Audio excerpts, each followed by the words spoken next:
Good evening, Potterheads. Tonight we're going to talk about a boy who was so afraid of dying that he tore his own soul apart to stop it.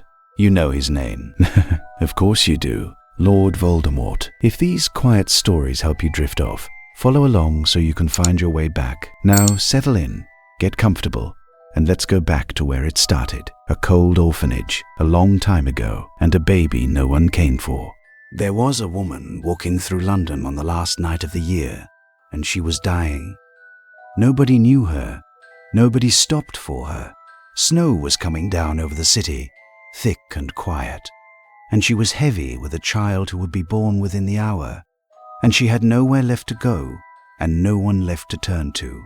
She found her way to an orphanage, some grey building with cold floors and thin blankets, the kind of place that took in children the world had already decided not to want. She was let inside out of the cold. She had just enough strength left to give birth and to ask that her baby boy be named after his father and after her own father too. Then she was gone. She slipped away within the hour, and the snow kept falling, and the year turned over into a new one, as if nothing at all had happened. Her boy lived. He grew up in that orphanage with dozens of other children, fed and clothed and kept breathing, but not loved, not really. No mother, no father, no family who ever came looking, not once, not on a single birthday or holiday in all the years he was there. Just a name she'd gasped out before she went, and a building full of strangers who had no particular reason to care whether he thrived or faded. Think about how a life like that begins. Most of us come into the world held by somebody who's glad we're here, who stays up through the night with us, who learns the exact sound of our cry and comes running. He got none of that. From his very first breath, he was alone in a way most people never have to understand, and whatever softness a child is supposed to be given early, poured in before they can even remember it, he simply wasn't. People who knew him later would go looking for reasons. They'd point back to that cold beginning and say, well, of course, what did anyone expect? A boy with no warmth in him because no warmth was ever put there. And maybe there's something to that. But plenty of children come from hard, loveless places and grow up kind anyway. So it can't be the whole story, can it? Something else was there too, right from the start. Because here's the strange part. Even among all those unwanted children, even in a place packed with hard little lives, he stood apart. Not sad apart, not shy apart. Something colder than that. Something the other children could feel in the room before they'd have known how to name it.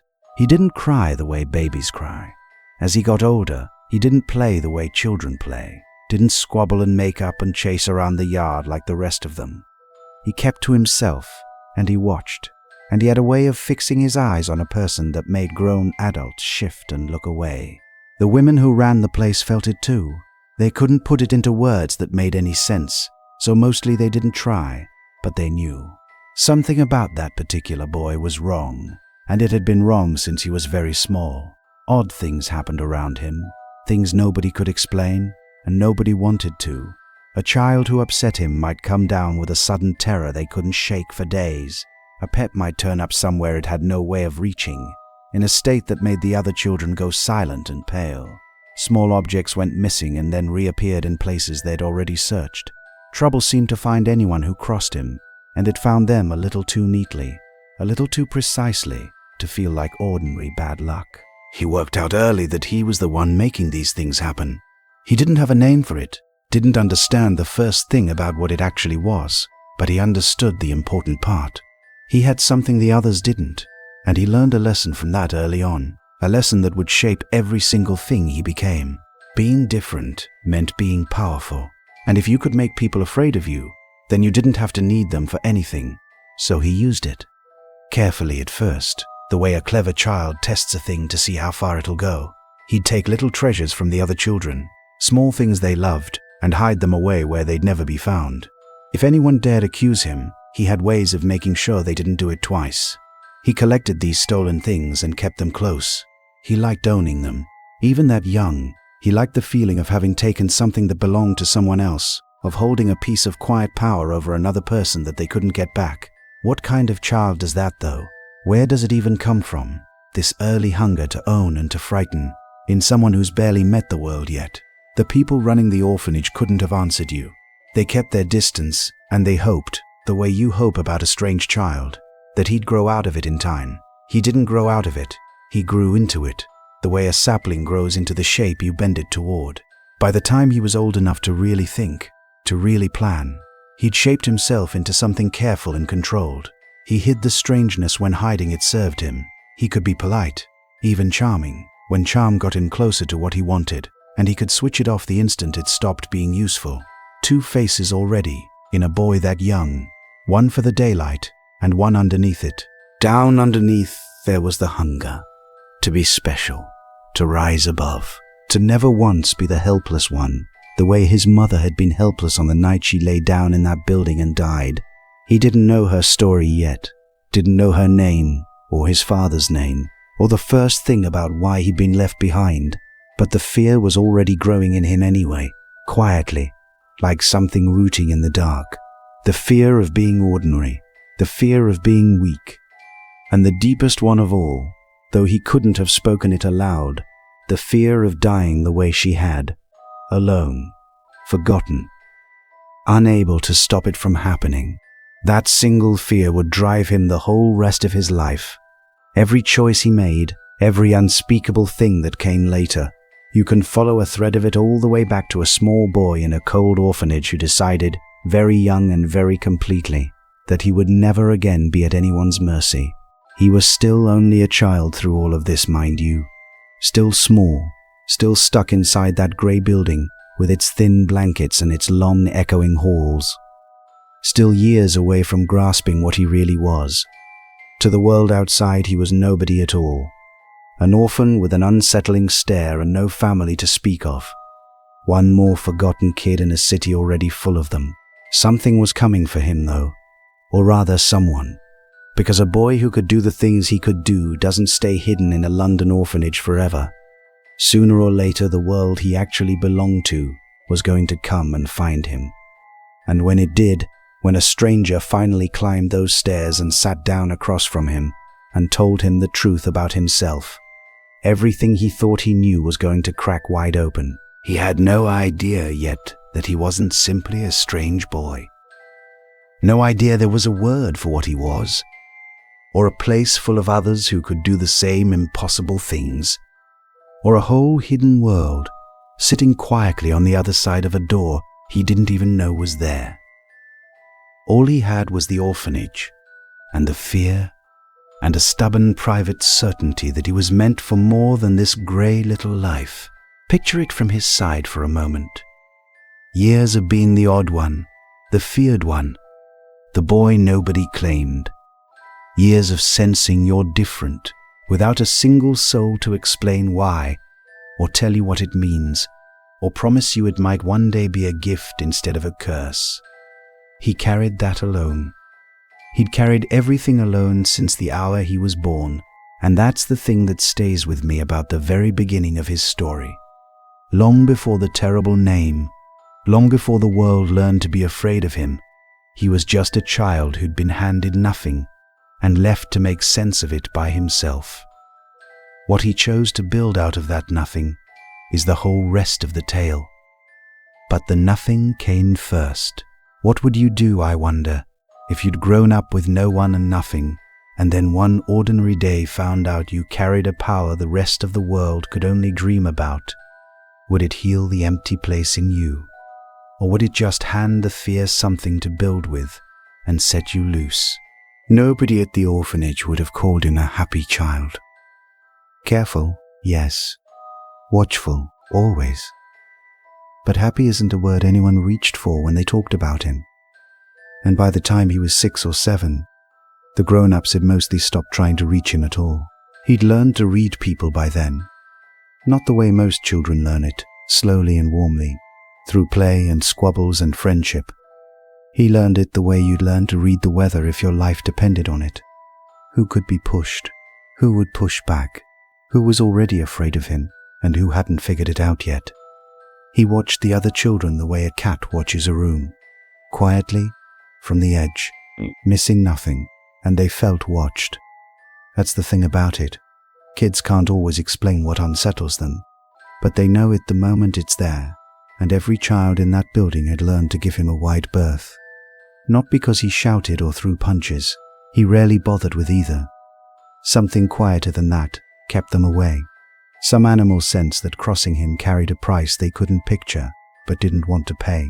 There was a particular way things went wrong for people who upset him. A boy who took something off his might wake in the small hours convinced there was something in the room, something breathing in the dark that he could never afterward describe. A girl who laughed at him might find her favorite thing ruined in a way that made no sense at all, spoiled by nothing anyone could point to. None of it ever stuck to him. He was always somewhere else, calm and blank-faced and utterly innocent-looking, whenever the strange things happened. Ask yourself how a child even learns to do that. To reach out and hurt someone without lifting a finger, without leaving a mark, without ever once being caught in the act. He had no teacher, no books, no lessons, no older hand to guide him. He simply had the thing inside him, whatever it was, and a cold, patient willingness to test it on the people around him until he understood its shape and its reach. The caretakers noticed the pattern long before they understood the first thing about it. A child was fine, and then that child crossed him, and then that child wasn't fine anymore. Again and again, quiet and deniable, every time, until the adults found themselves treating a small boy with a wariness they'd have been ashamed to admit out loud. They fed him, they clothed him, they kept him at arm's length, and they quietly counted the years until he'd be old enough to walk out the door and become somebody else's worry. He knew they felt that way. Of course he knew. He'd learned to read the grown-ups just as well as the children, and their unease didn't wound him the way it might have wounded another boy. If anything, he savored it. Their fear was proof that he wasn't like them, that he stood above them, that whatever he was, it made grown adults nervous inside their own walls. For a boy terrified of being nothing at all, being feared felt an awful lot like being something. Every so often, he'd do something that went well past the quiet cruelty. Something bigger and darker, and those moments unsettled even him a little, though he'd have died before showing it. Once, on a trip away from the orphanage to the seaside, 2 of the other children did something to needle him, some small, ordinary bit of childish spite. What happened to them afterward, in a cave they'd wandered into on the rocks, was never fully explained by anyone. The 2 came back wrong. They wouldn't speak of it. They wouldn't go near him ever again, and they flinched if his name came up. Whatever he'd done to them down there in the dark, he simply folded it away as one more thing he was capable of, one more piece of the growing understanding that he could reach into the world and punish anyone who'd earned it. There's a version of this story where somebody steps in, a kind caretaker who sees past the coldness to whatever frightened child might still be underneath. Another kid who refuses to be scared off and somehow becomes a friend. Some small warmth arriving early enough to soften the edges before they set like stone. That person never showed up. Nobody reached him. Year after year, the boy was left alone to draw his own conclusions about how the world worked, and the conclusions he settled on were bleak all the way through. He decided that people were weak, that kindness was a kind of stupidity, a thing handed out by the soft and pocketed by the strong. He decided that trust was a trap laid for fools, and that needing anybody at all was a weakness he could never allow himself. Above everything else, he decided that the only real safety anywhere in the world was power. Power that couldn't be taken from you.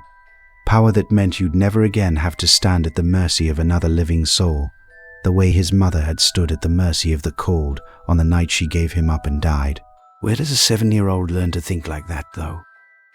Not from anyone around him, that's for certain. He built it himself, alone, out of a loveless beginning and a strange wild gift, and a fear too big for him to name. Brick by careful brick, he laid the foundation of the person he'd grow into, and there was not one soul standing near enough to tell him he was building something monstrous. By the time he was 10, he'd grown quiet and self-contained in a way that unsettled people even more than the outbursts ever had. He didn't rage. He had no need to. There was a stillness to him instead, a way of holding himself apart and just slightly above everyone else, as though he were only passing through this grey little life on his way to something the rest of them couldn't begin to imagine. He kept his stolen treasures hidden away. He kept his secrets closer still. And he waited, without fully knowing what he was waiting for the moment his real life would finally begin. He was certain that moment was coming. That might be the strangest thing about him at that age. Most orphaned children learn early to expect nothing, because expecting things only ever leads to being let down again. He was the opposite of that. Somewhere deep in him lived an unshakable certainty that he was special, that he was meant for far more than this, that the smallness of his life was a temporary error the world would sooner or later be forced to correct. He didn't hope for it the way you hope for a wish on a candle. He expected it, plainly, the way you expect the sun to come up, and he was right, as things turned out.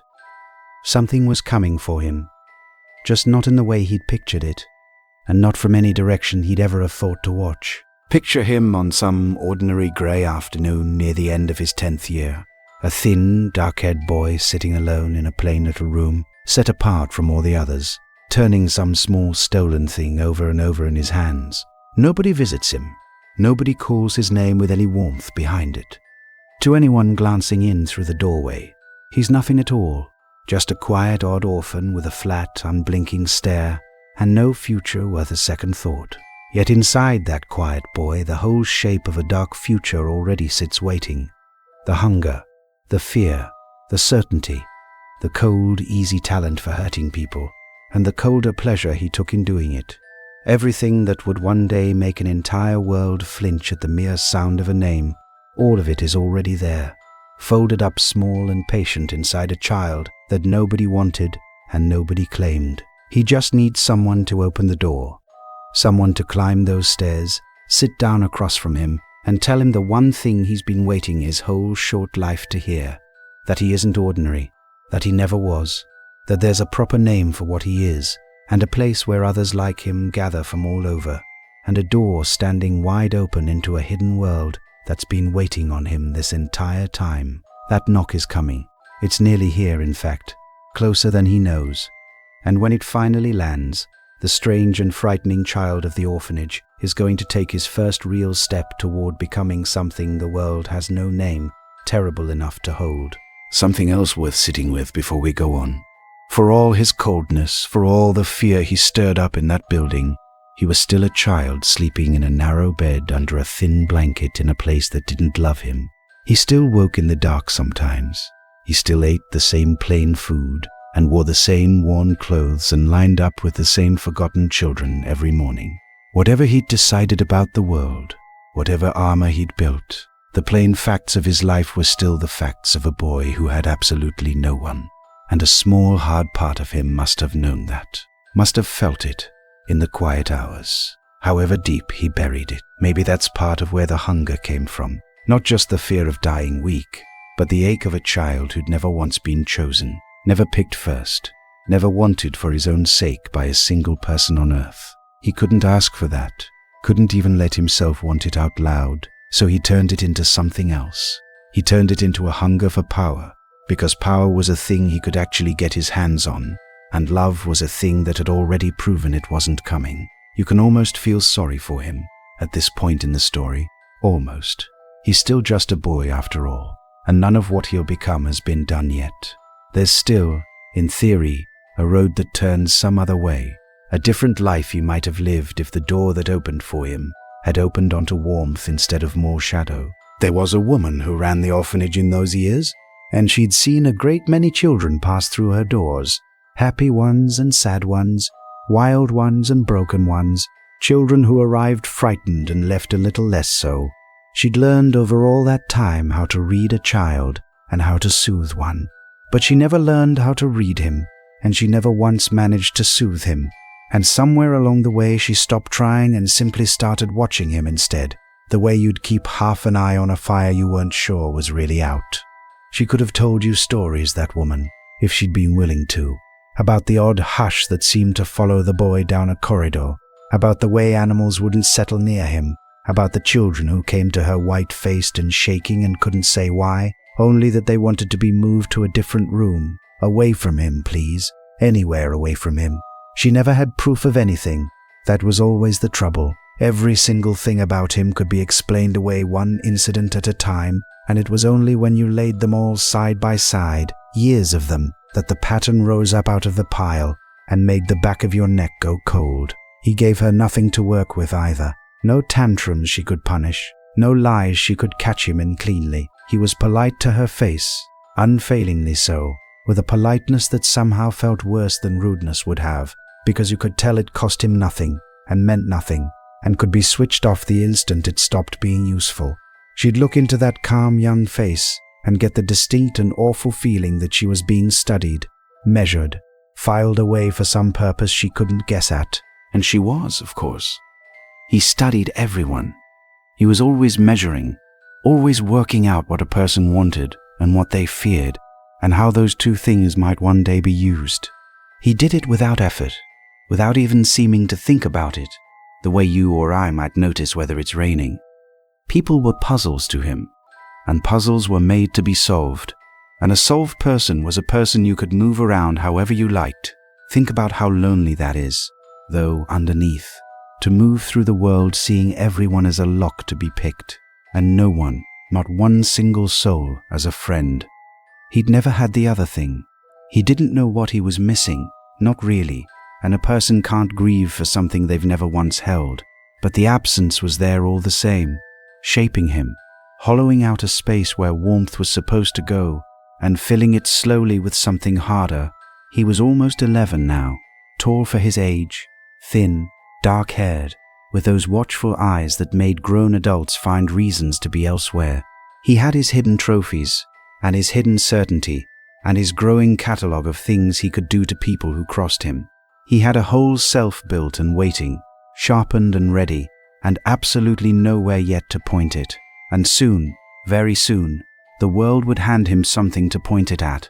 A whole hidden world, in fact, with rules to bend, and people to study and power, lying around waiting to be gathered up by anyone bold enough and cold enough to take it. He had no idea it was coming, but he was ready for it, in a way almost no child ever is. Ready the way a loaded thing is ready, needing only a hand to reach for it. So we leave him here for now, on the edge of 11, on the edge of everything, still just a boy in a grey building nobody wanted to be in.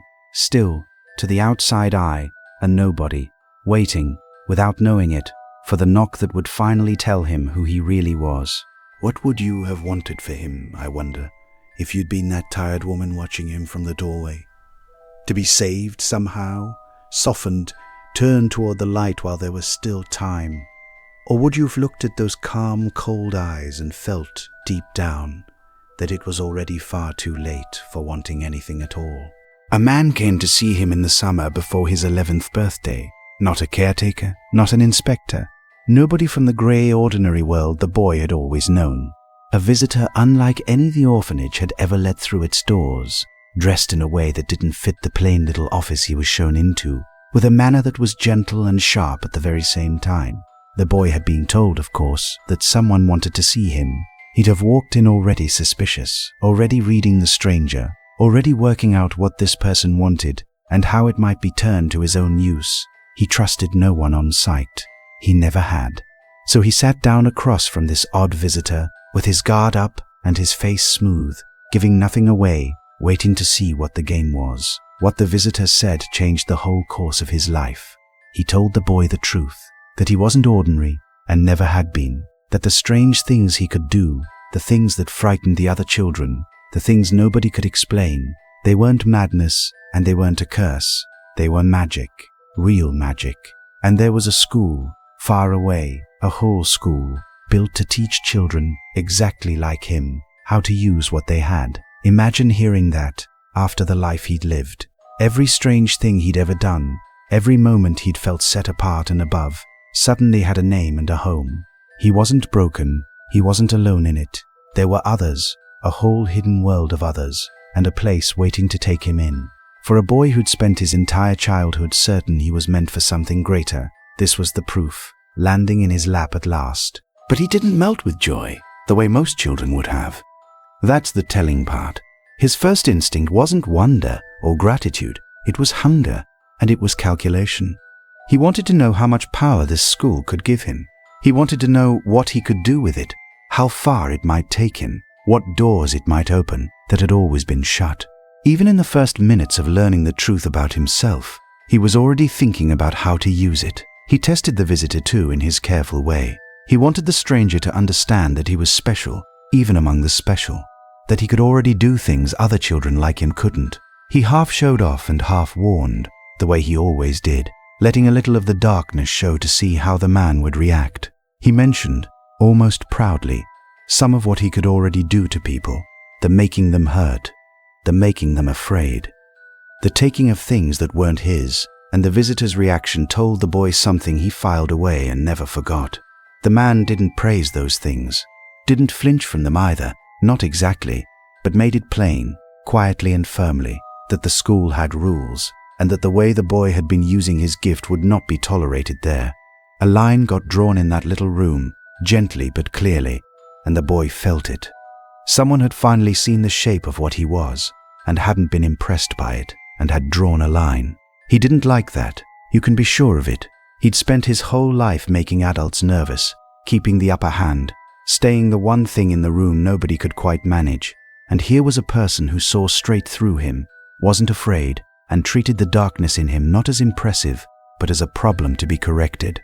Somewhere in that first meeting, a seed of resentment got planted that would grow for decades. Still, he wanted what the school offered, badly.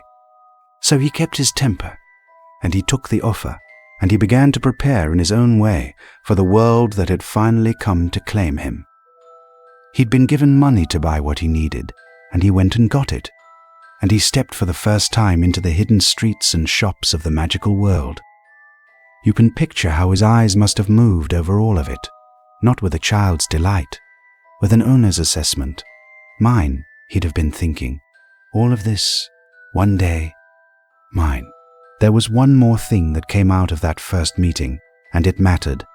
Before the visitor left, the strange things in the boy's room, the little hoard of stolen treasures he'd taken from other children over the years, those came to light, and he was made to give them back, made to understand that what he'd done was theft, and that theft had consequences, and that he'd be watched now in a way he hadn't been before. He gave the things up, but he didn't feel shame, not really. He felt exposed, caught, watched, and he decided, quietly, that he'd simply have to be more careful in the future about what he let people see. That's the lesson he took from it. Not that taking was wrong, that getting caught was wrong. A different child might have felt the sting of being found out and turned a little toward the light because of it. He turned the other way. He learned to hide better, to lie smoother, to keep the darkness further out of sight, so that no one would ever again draw a line he couldn't step across in secret. Think about what a strange crossroads this was for him. Somebody from a whole new world had walked into his life and offered him a place in it, a future, a belonging he'd never had. It could have been the thing that saved him, a fresh start, surrounded for the first time by people who understood what he was, in a place with rules and teachers, and the chance to become something good. The door swung open, and behind it was every possibility, the bright ones and the dark ones both. He was already leaning toward the dark though. Before he'd set a single foot in the new world, he'd already decided how he meant to move through it. Not as a student eager to learn and belong, as a hunter quietly gathering power, hiding his true nature, using the charm when it helped and the fear when it helped more. The school wasn't going to be a home to him. It was going to be a hunting ground. And yet, for all that, there must have been something in him that first day, some flicker that felt the pull of it, the magic, the belonging, the chance. He was still a child, whatever else he was, and a child who's been told he's special and wanted and part of something at last, doesn't feel nothing. Maybe there was a moment, buying his things in those hidden streets, when the hardness slipped, and a boy who'd had nothing simply felt, for once, the thrill of being handed the world. If there was such a moment, it didn't last. It never did, with him. The hunger always closed back over the top of it, and the calculations started up again, and the boy who might have been went quiet under the boy who chose otherwise. He spent the rest of that summer waiting, counting days, getting ready, sharpening himself for the world he was about to enter, already planning how he'd rise in it. He knew exactly who he intended to become. Someone powerful, someone feared, someone who'd never again be a nobody in a grey building, at anyone's mercy, waiting on the kindness of people who had none to spare. The orphanage would soon be behind him.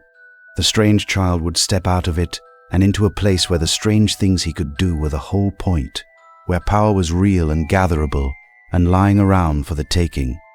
He'd waited his entire short life for a beginning like this, and now it was here. There's a real question worth sitting with, though, before he boards that train and vanishes into the new world. Was he already too far gone by this point? Was the shape of him already set, the coldness already grown too deep to reach? Or was there still, in that 11-year-old climbing toward his new life, a version of him that might have turned out differently if just one thing along the way had gone another way? Maybe both are true at once. Maybe he was already leaning hard toward the dark and still, somewhere underneath, salvageable if anyone had known how or cared to try. We can't know. All we can know is which way he actually went, and how far, and what it cost the world. Because here's where the story turns. He was about to arrive at a castle full of children, full of teachers, full of magic and rules and second chances, a place that took in all kinds and more often than not brought out the best in them. It had every reason to be the making of him, the saving of him. Instead, it became the place where he learned exactly how much he could get away with, where he found the knowledge that would let him do the unthinkable, where the strange, frightening boy from the orphanage would begin, patiently and brilliantly and in plain sight, to build himself into the most feared thing the magical world had ever produced. He didn't know all that yet. Sitting in the summer heat with his new things and his old hunger, he only knew that his real life was finally about to start, and that whatever came next, he intended to come out of it on top. What do you think he felt that last night in the orphanage, lying in the narrow bed for the final time? Relief, probably. Triumph, maybe. But was there anything else? Down under those, some small, unnameable thing he'd never have admitted to.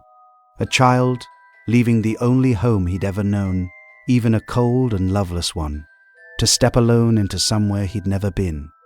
Even a boy like that must have felt something in the dark that night. Though what it was, and whether it ever surfaced again, is anyone's guess. Let's stay a moment longer with that hidden world he stepped into, because it's worth understanding what he was really seeing when he first walked those crooked streets. To an ordinary child, it would have been pure wonder.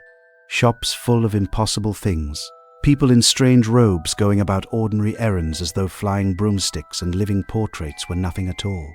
Owls and cauldrons and wands laid out in windows. A whole civilization hidden in plain sight, humming along right beside the grey world he'd grown up in, and he'd never known it was there. He didn't gape at it, though. He absorbed it. There's a difference. A child gaping is lost in the moment, delighted, swept up. He was doing something colder and quieter, taking the measure of the place, learning its rules on sight, working out where the power lived and how a person might climb toward it. He walked through a miracle and thought about leverage. Getting his wand was the one moment that seemed to reach him, by some accounts.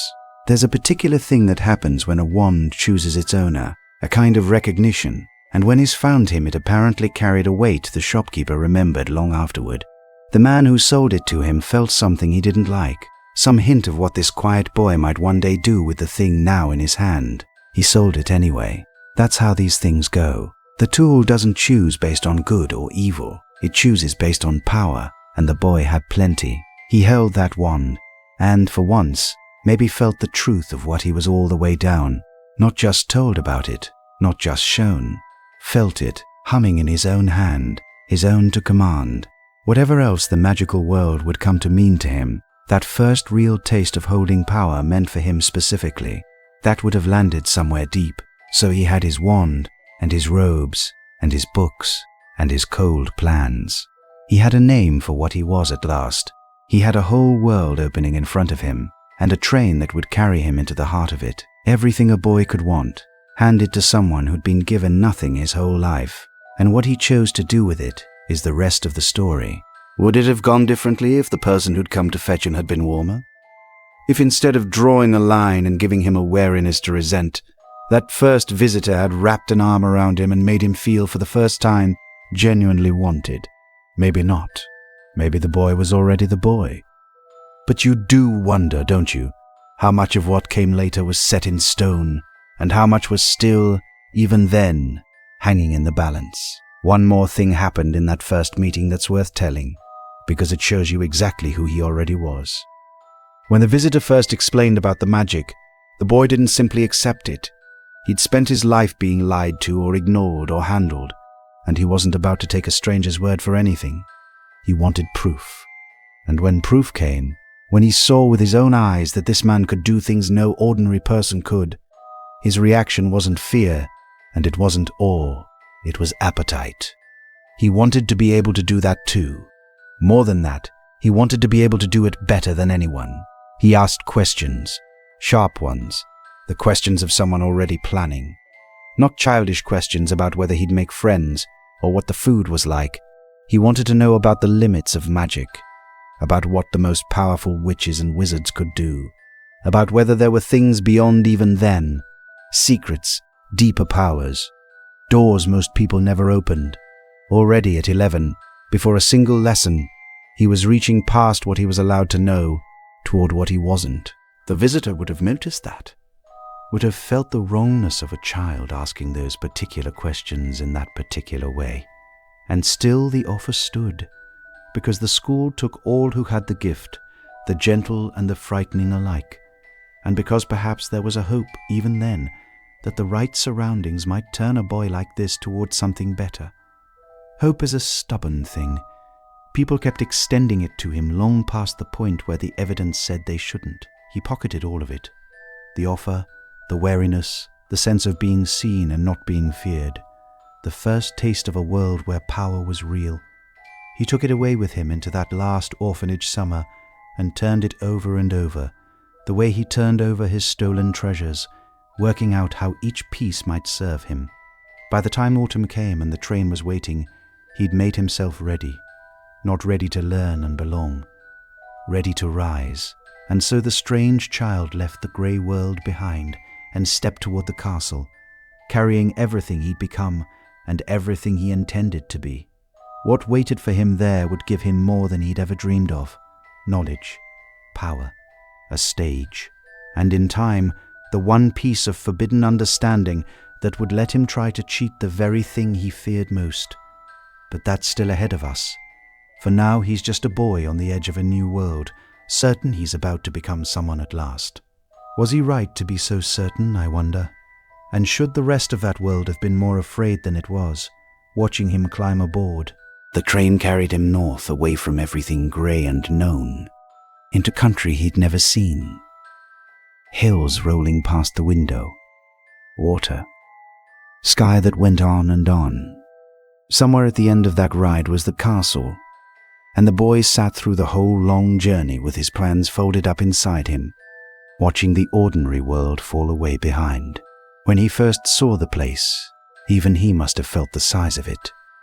A great castle above a black lake, towers upon towers, lit windows glowing gold against the dark, ancient, vast, full of the very thing he'd hungered for his whole life.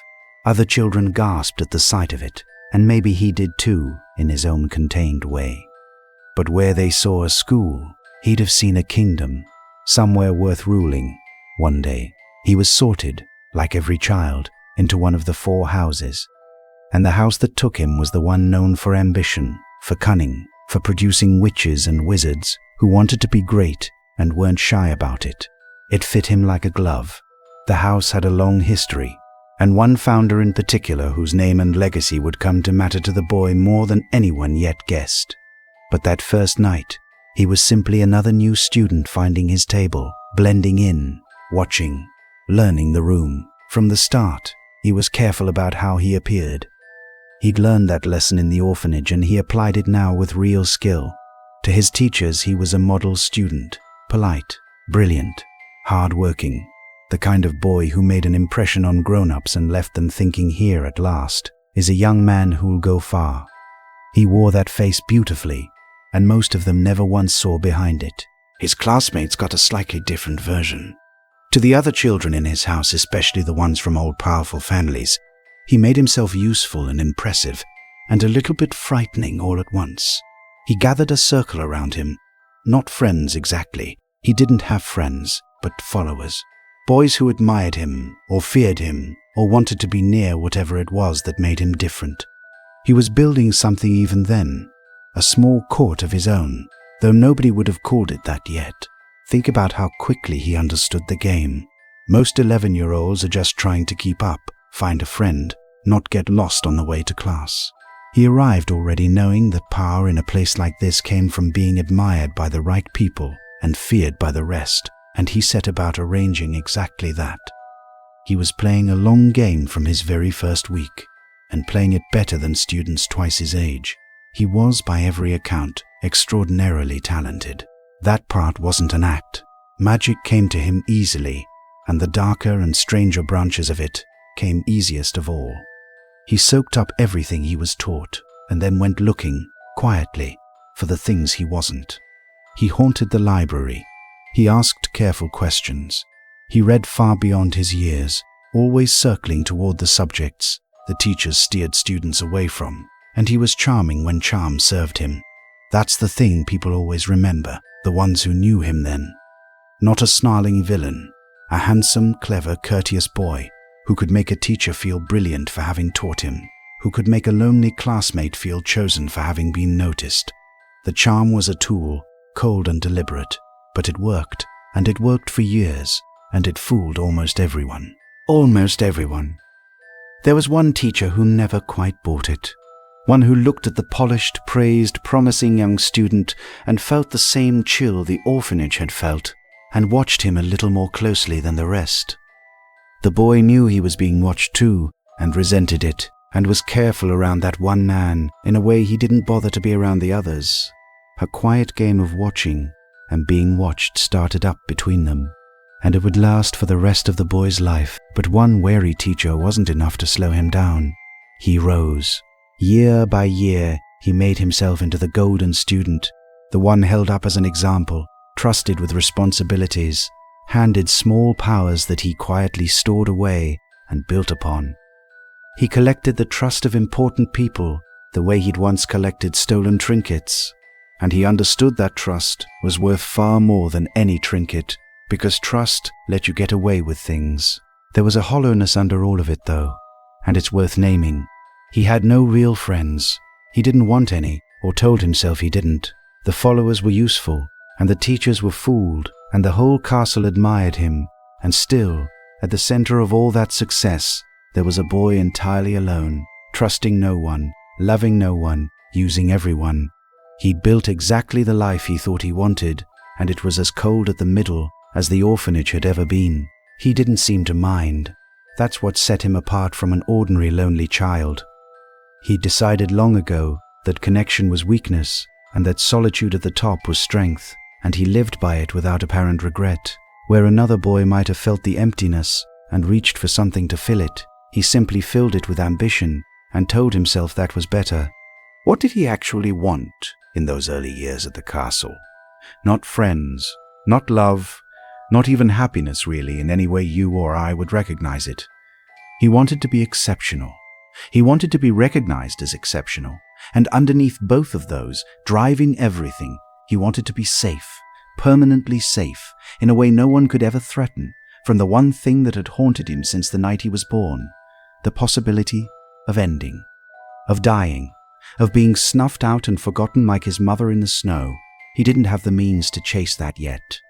He was still a schoolboy, however gifted. But the hunger was there, sharpening, waiting for knowledge he didn't have, and power he hadn't gathered.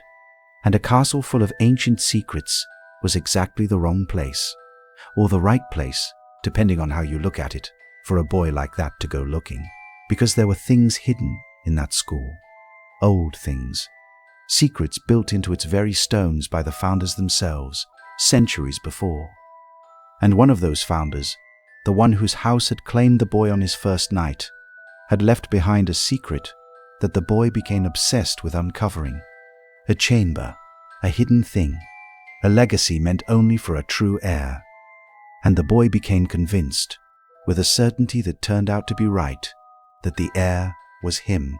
Picture him in the library late at night, hunting through old books for any scrap about that hidden chamber, that founder, that bloodline. Most students his age were worried about exams and friendships and getting home for the holidays. He was chasing a centuries-old secret, driven by a hunger to prove he was the special heir of a special line, the rightful inheritor of something powerful and forbidden. He needed to believe he was more than an orphan from a grey building. He needed a grand story about himself, a bloodline, a destiny, a birthright. And he went looking for one with everything he had. What he found, in the end, would let him hurt people in a way he never had before. And it would be the first time the castle got a real taste of what was growing quietly in its midst. Let's slow down and look at how he actually spent his days there, because the picture tells you a lot. Mornings in class where he answered before anyone else and made it look easy. Afternoons among his little circle, holding court without ever seeming to try. Evenings in the library, alone by choice, reading the things that mattered to him and ignoring the rest. He moved through the castle like someone who already owned it and was simply waiting for everyone else to notice. He kept his past hidden too. None of the proud old families in his house knew where he'd really come from. He let them assume things, or built quiet little suggestions of grandeur around himself, because an orphan from a grey building didn't fit the image he was constructing. He was ashamed of that beginning, in a way he'd never have admitted, and the shame did what shame often does. It curdled into something meaner, a determination to erase the ordinary boy entirely and replace him with something legendary. His own name became part of that. The plain, ordinary name his dying mother had given him, the name that tied him to a father who'd never wanted him and a common past he despised. He began to hate it, to feel it didn't fit the great figure he meant to become. And somewhere in those school years he started, quietly, to imagine a new name for himself, something that would make people afraid, something that would sound like power itself when spoken aloud. He wasn't ready to use it yet, but the idea was forming. Talent kept opening doors for him, and he walked through every one. Teachers gave him access to books and areas that other students never saw, because he'd earned their trust, and because who could imagine this brilliant, courteous boy misusing it? He collected those privileges and turned them one by one toward his own hidden purposes. The trust was real. The uses he put it to were not what any of them intended. There's something almost dizzying about how patient he was. He never rushed, never showed his hand before he had to. A boy that hungry for power and recognition, and yet he could wait years for the right moment, building slowly, hiding carefully, letting nobody see the whole shape of what he was doing. Most people can't hold a plan that long. He held several at once, quietly, for years, and never once let the mask slip in front of the people who mattered. Underneath the patience, though, the fear never left him. That's the engine of the whole thing, and it's easy to lose sight of behind all the charm and the talent. Every book he read, every secret he chased, every scrap of power he gathered, some part of it traced back to a boy who could not bear the thought of one day simply ceasing to exist. He wasn't collecting power for its own sake alone. He was building toward a way out of the one door none of us gets to avoid. He just didn't know yet how far he'd be willing to go to keep it shut. So he read, and he waited, and he hunted the castle's oldest secret, certain it belonged to him. And when he finally found it, the quiet, promising student was going to do something that would put a real death at his feet for the first time. Not an accident, not a childish cruelty, something colder and more deliberate than anything he'd done before. Was there still a boy in there, at that point, who could have chosen otherwise? Or had the waiting and the hunger already carried him past the place where choosing was possible? Worth remembering, as well, that not everyone was fooled all of the time.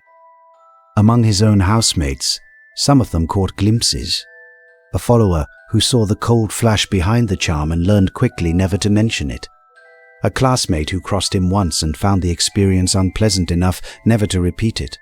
The court he gathered around himself stayed in line partly out of admiration and partly out of a quiet, unspoken understanding that being on his bad side was a thing to avoid. They followed him. They didn't love him, and he preferred it that way.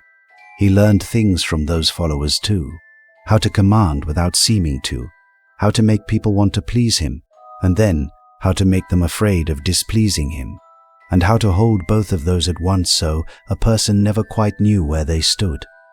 It was a kind of apprenticeship in control, run by a boy still years from adulthood, and he was frighteningly good at it.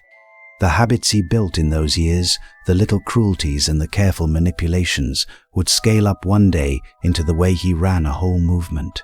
Every now and then, someone got a clear look at the real thing, a moment when the courtesy dropped and something flat and cold looked out from behind the boy's eyes, and whoever saw it walked away shaken, telling themselves they'd imagined it. He was careful, always, to let those moments happen only where they wouldn't cost him.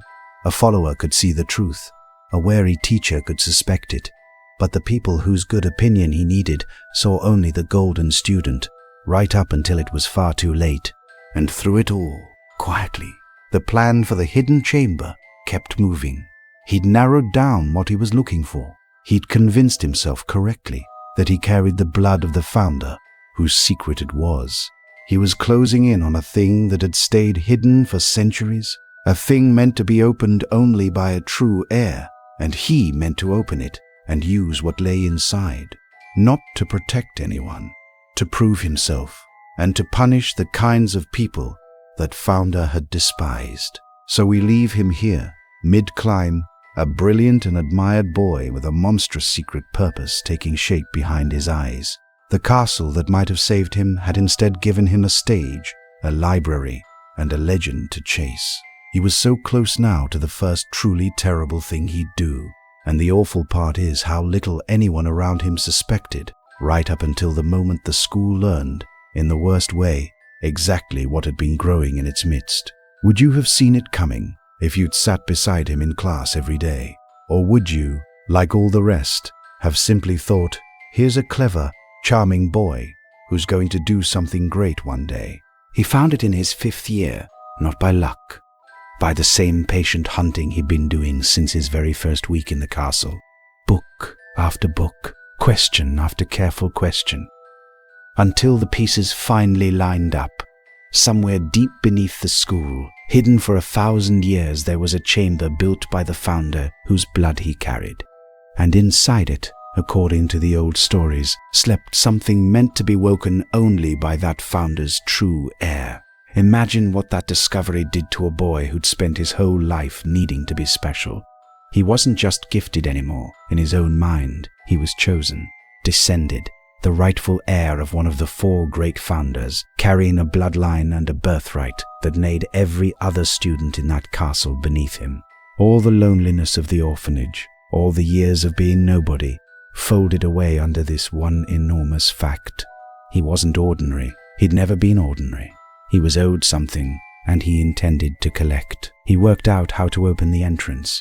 He worked out what slept inside, a creature ancient and deadly, one that could kill with a look, and obeyed only the voice of the founder's own bloodline. And he discovered to his quiet satisfaction that he could speak to it. That gift ran in the family too, a strange hissing language shared only with serpents, and it had been sitting inside him his whole life, without him understanding what it meant. Another piece of the grand story slotting into place. What would you do with a secret like that at 16? Most of us can barely be trusted with the ordinary kind. He had access to something that could kill without anyone's hand on the weapon, hidden below a school full of children, and he had already decided, long before he found it, exactly who deserved to suffer for it. He wanted to purify his own house, his own kind. He'd absorbed the ugliest ideas floating around the older students in his circle, the ones about certain wizards being lesser for the ordinary parents they'd been born to, and he'd taken those ideas and sharpened them into something he actually meant to act on. The irony sat right at the center of it, though nobody knew to point it out yet. He himself came from an ordinary father, a man with no magic in him at all. He wasn't the pure and gleaming heir he presented himself as, not by the standards he was about to enforce on everyone else. But shame does strange things to a person, and he buried that particular truth so deep, even from himself, that it never once slowed his hand. He opened the chamber, and he set the creature loose in the school, quietly, carefully, always making sure it moved at night and left no trace back to him. Students started turning up frozen, locked rigid and unresponsive, the school gripped by a fear it hadn't felt in living memory. Whispers ran through the halls about an ancient monster and a secret room, and for the first time, the boy who was always so careful about his image had unleashed something he couldn't fully control, because a creature like that doesn't discriminate perfectly whatever its master intends. And one attack went further than the frozen fright of the others. A death, a real one. A young girl caught in a bathroom by something she should never have crossed paths with, gone in an instant. The first true death this careful, ambitious boy had ever caused with his own hidden hand. Sit with that for a second. Every cruelty before this had been small, deniable, survivable.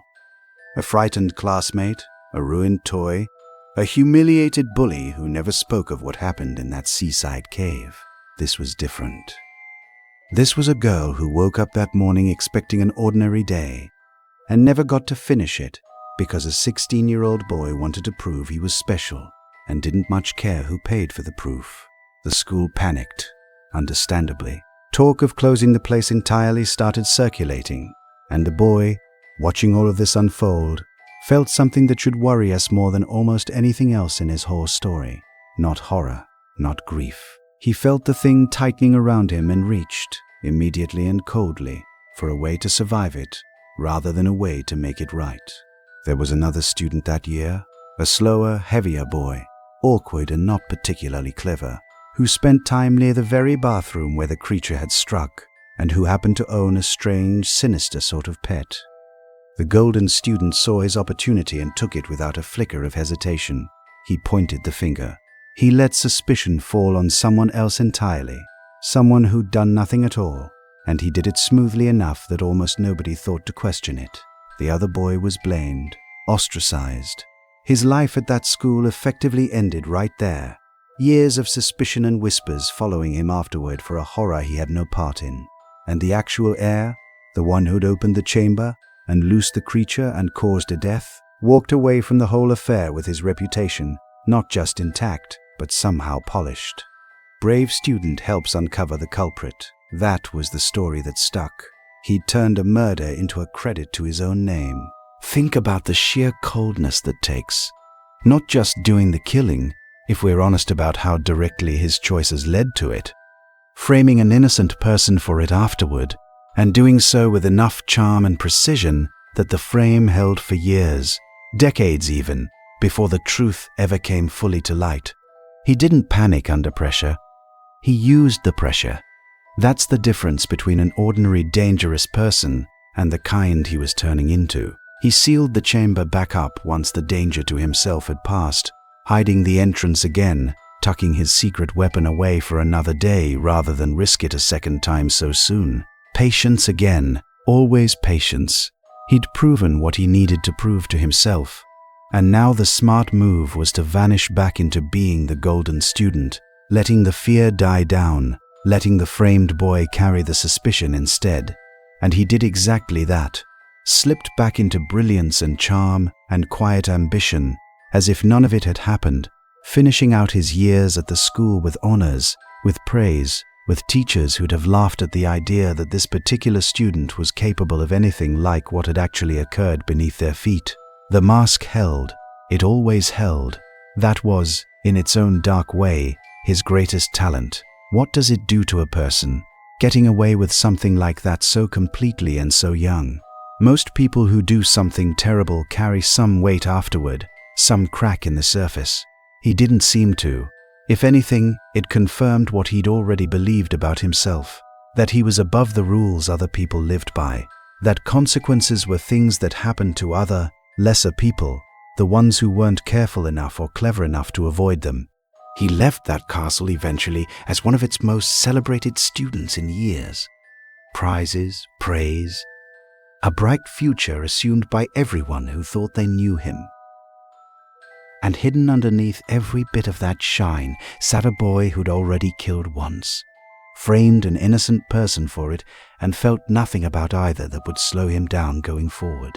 There's a question worth sitting with here, and it doesn't have a comfortable answer. How many of the people around him, teachers and classmates and the friends of the girl who died, ever really grappled with what they'd missed? How close they'd stood for years to something this dangerous without once seeing it clearly enough to stop it? Maybe none of them ever fully did. Maybe that's just how it goes. With people who are good enough at hiding what they are, he was still years away from the name that would make the whole world flinch. Still years away from armies and prophecies and a war that would tear through an entire generation. But the shape of it was already visible now, if you knew where to look. A boy who could kill without remorse, frame without hesitation, and walk away clean, all before he'd even finished school. What was left to build from a foundation like that except something far worse? Let's go back and look at the months leading up to that discovery, because they tell you something about how deliberately he worked. He didn't stumble onto the chamber by chance one afternoon.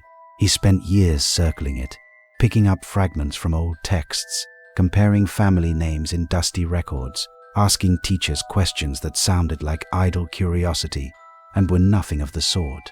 He was building a case, patiently, the way a person builds a case for something they already believe and simply need proof of.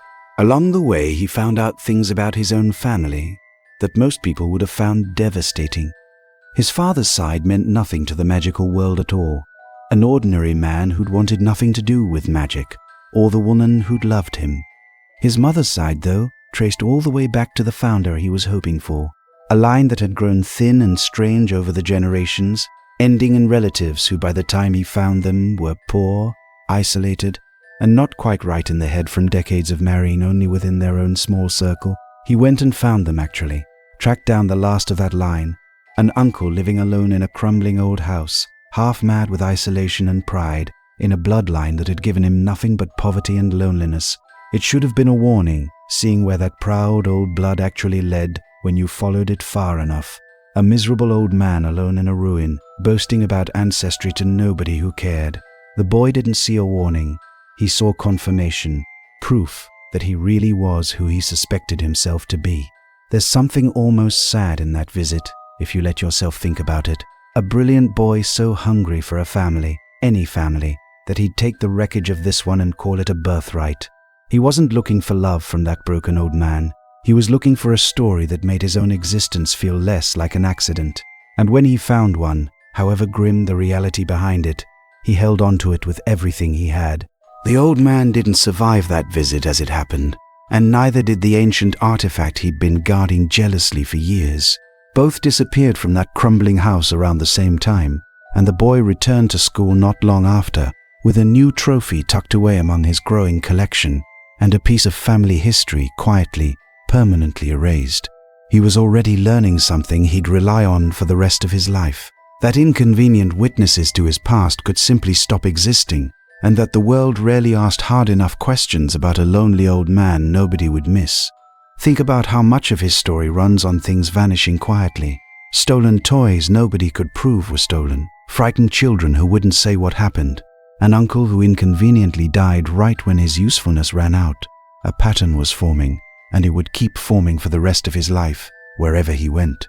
People and things that stood in his way had an uncomfortable habit of disappearing, and he had an uncomfortable habit of walking away from each disappearance entirely unscathed and slightly richer for it. By the time he actually found and opened the chamber itself, he'd already rehearsed, in smaller and crueler ways, most of what he'd need. The patience, the cover story, the willingness to let someone else take the fall. None of it was new to him when the moment came. He'd simply never had a stage this large before, or a secret this old, or a body count that would actually register as a death rather than a bruise or a nightmare. One more thread worth pulling on before we move past this chapter. After the death in that bathroom, after the innocent boy got blamed, and the chamber got sealed and quiet, life at the school went on as if the wound had closed. But wounds like that don't really close. They scar over, and scars have a way of surfacing again decades later when nobody expects them to. That particular secret, sealed away by a 16-year-old certain he'd covered every angle, would come back around one day to threaten his own carefully built future in ways he couldn't have predicted from where he stood at 16. For now, though, he had no reason to think that far ahead. He had a secret weapon hidden safely below the school. He had a bloodline he believed in absolutely.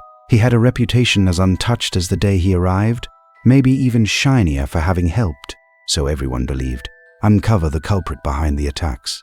He'd taken the worst thing he'd ever done and turned it, through sheer nerve, into one more line on his long list of accomplishments. Was there a version of him, even then, that flinched afterward, that lay awake some night turning the girl's death over and feeling something close to guilt? If there was, he never let it show, and it never once slowed him down. That absence of visible remorse is, in its way, the most frightening part of this whole chapter.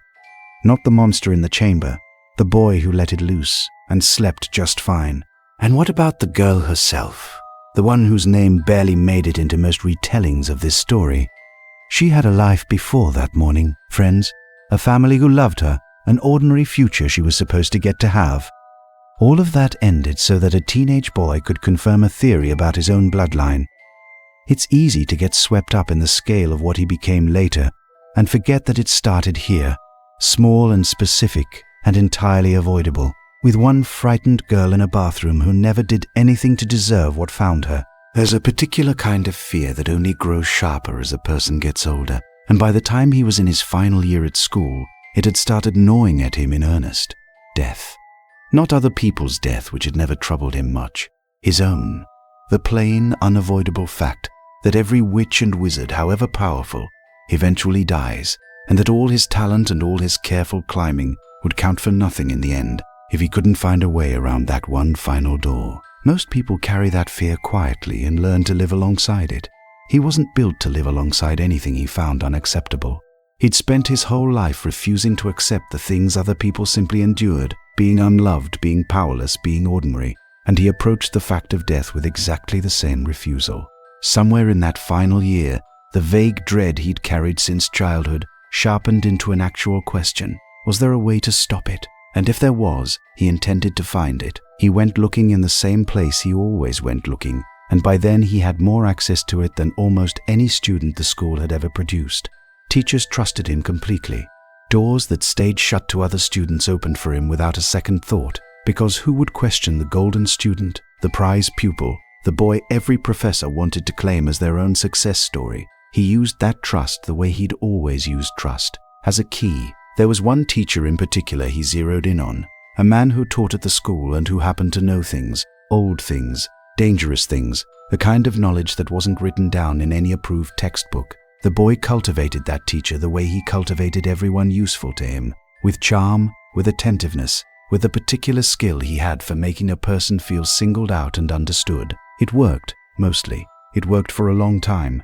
What he wanted from that teacher was information about a piece of magic, so dark, so widely feared, that even mentioning it out loud carried a kind of taboo, a way of splitting a soul, of tearing off a fragment of yourself and hiding it somewhere outside your own body, so that even if the rest of you died, that fragment would remain, anchoring you to the world, keeping you from ever truly ending. It was the single most unnatural act in the whole of magic, and he wanted to know everything about it. Picture the conversation, if you can. A brilliant, charming student asking a trusted teacher in the careful, roundabout way he always asked things.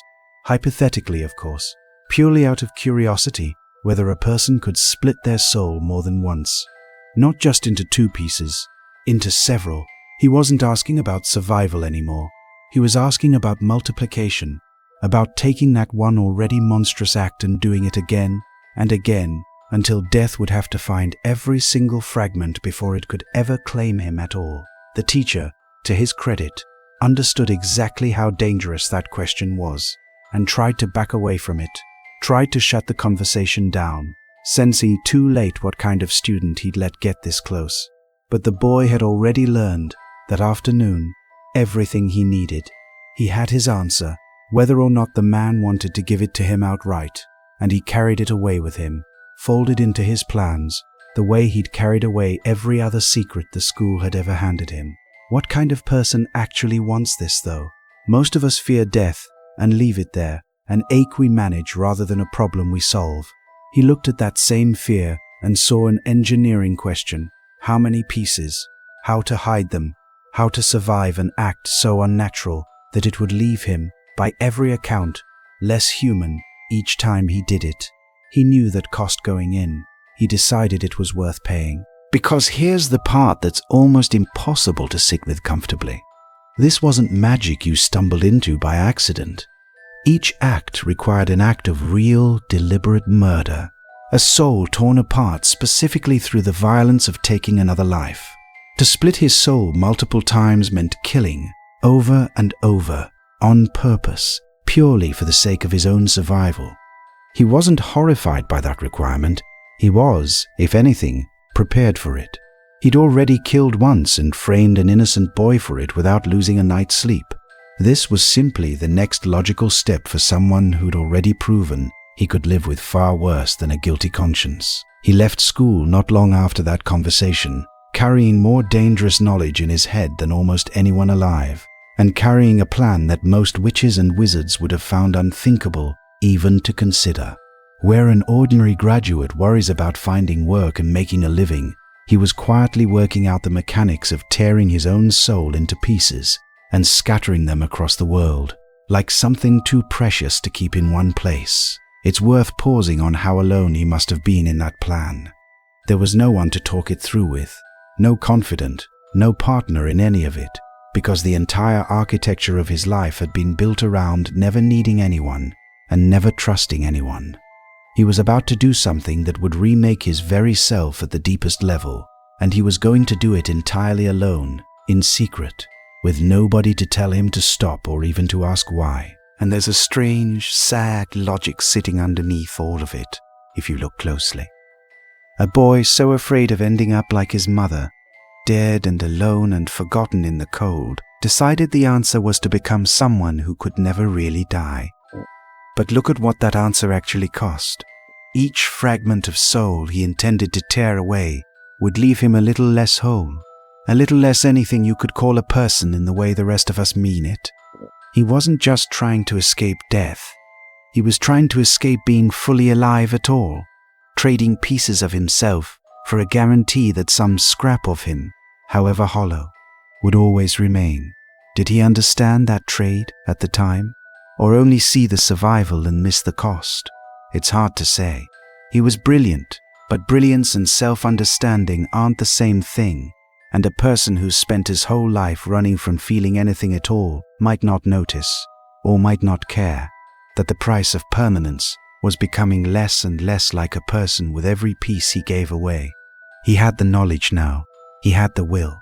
What he needed next were opportunities, moments and victims, and objects worthy of holding something so precious. And the world outside that castle, as it turned out, was about to give him plenty of both.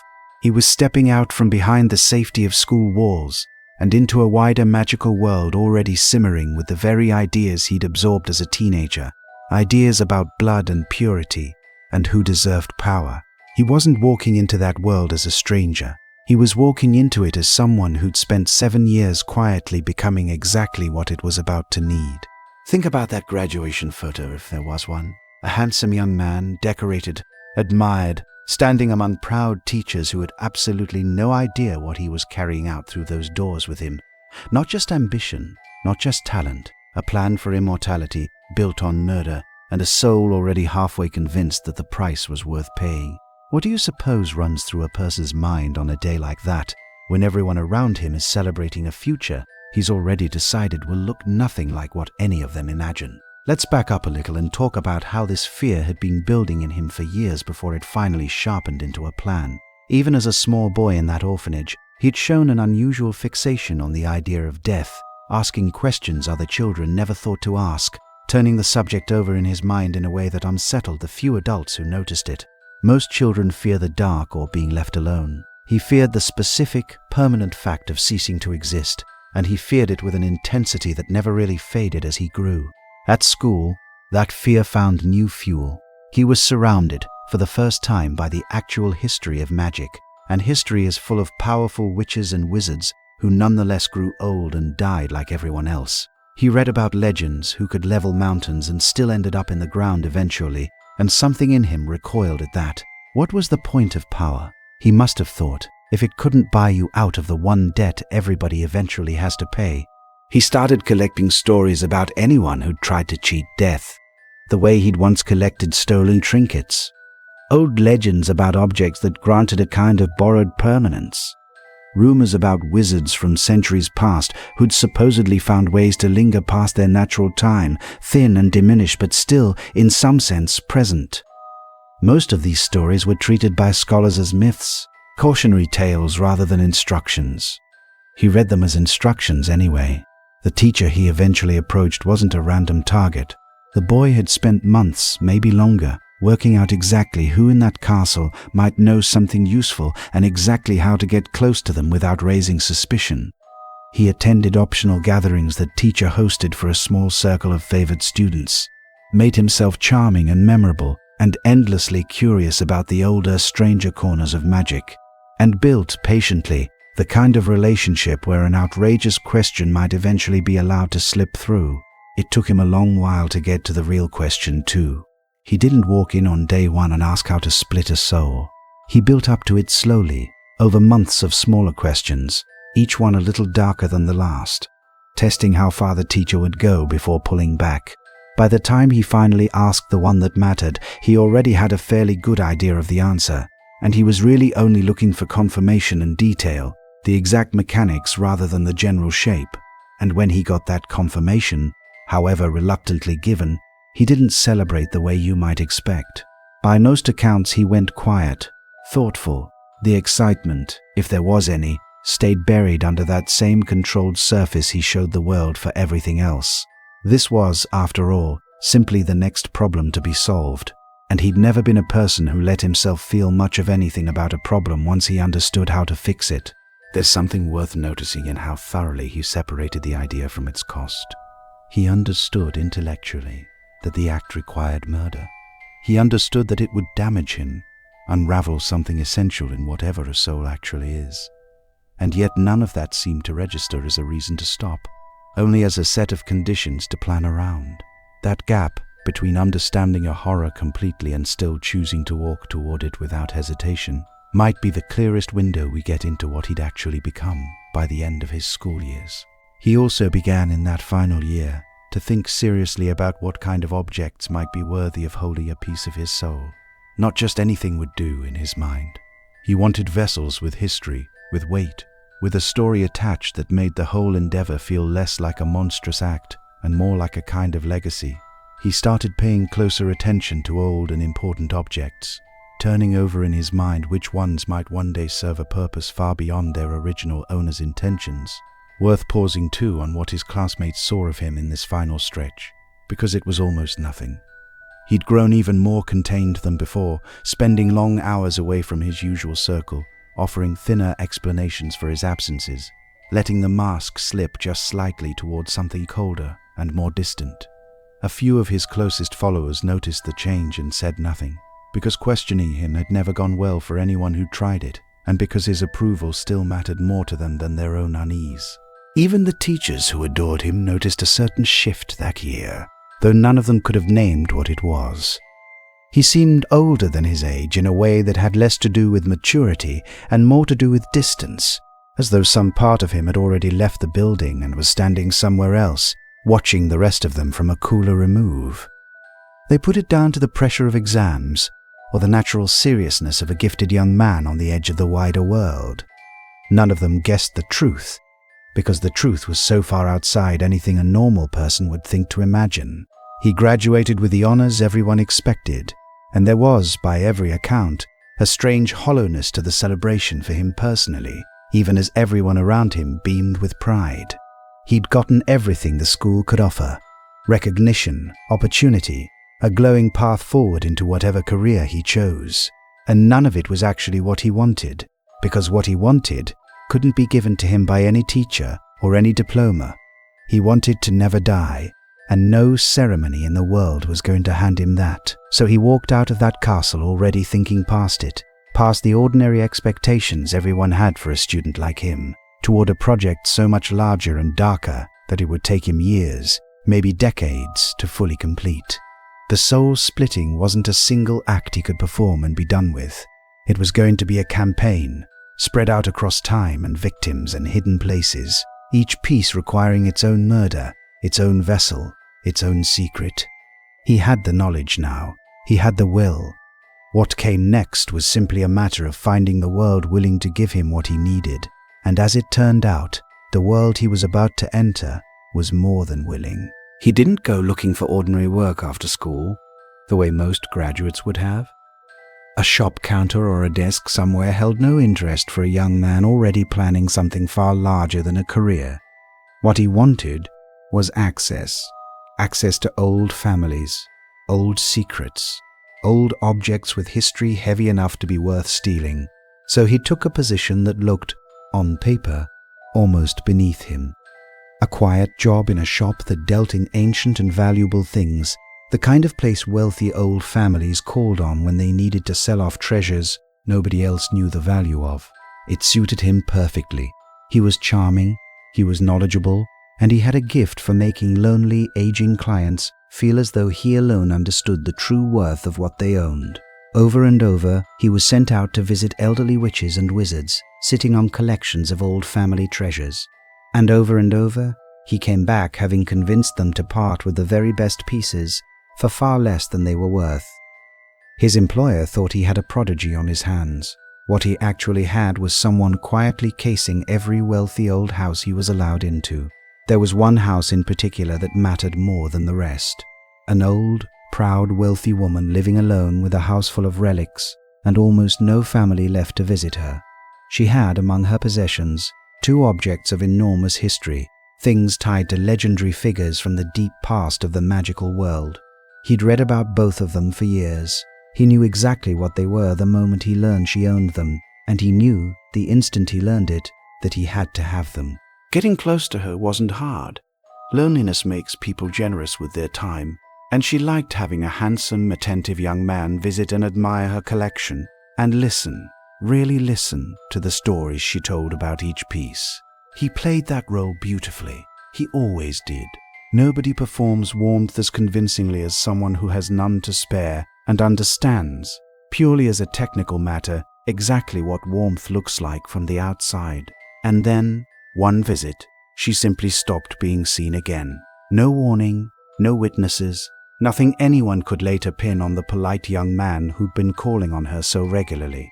She vanished from her own life as completely as anyone he'd have wanted vanished, and the 2 treasures she'd owned, the ones he'd wanted from the very first mention of them, disappeared along with her. This was the killing that mattered, not an accident set loose by a creature in a castle, with distance and deniability built into the whole affair. This was direct. His hands, her life, a choice made entirely on his own without a monster to hide behind. He'd crossed into something he could never fully walk back from, and he crossed it calmly, efficiently, for exactly the reason he'd been planning toward for years. He needed a death to tear his soul, and here was a death, arranged precisely for that purpose. Think about what it takes to look a lonely old woman in the eye, week after week, accept her hospitality, listen to her stories, and already know, the entire time, that you intend to end her life for the sake of an object she owns. That's not rage, that's not desperation. That's someone treating a human being as a resource to be harvested, with all the emotional weight of picking fruit. He'd been edging toward this understanding of people his entire life. This was simply the moment the edging stopped and the doing began. What did it feel like? That first true, deliberate murder. We don't get a window into his private thoughts in that moment, and maybe that's fitting because the absence of any recorded reaction says something on its own. No confession of horror. No hint of hesitation passed down through anyone who knew him. He did the thing he planned to do, took what he'd come for, and moved on with his life as though he'd simply completed a difficult but necessary errand. And in a sense, to him, that's exactly what it was. He'd found his teacher, learned his theory, and now he had his practical application. The soul-splitting he'd been dreaming about since his final year at school wasn't hypothetical anymore. He had committed the act that made it possible, and he had, in his possession now, both a piece of his own soul torn loose from him forever and two extraordinary objects worthy of holding it. He chose one of them almost immediately as his first vessel, an old and beautiful piece of jewelry, tied to a legendary figure from centuries before, exactly the kind of object he'd always imagined for this purpose. Something with weight, something with a story that made the whole horror feel, in his own mind, less like a crime and more like an inheritance he was claiming.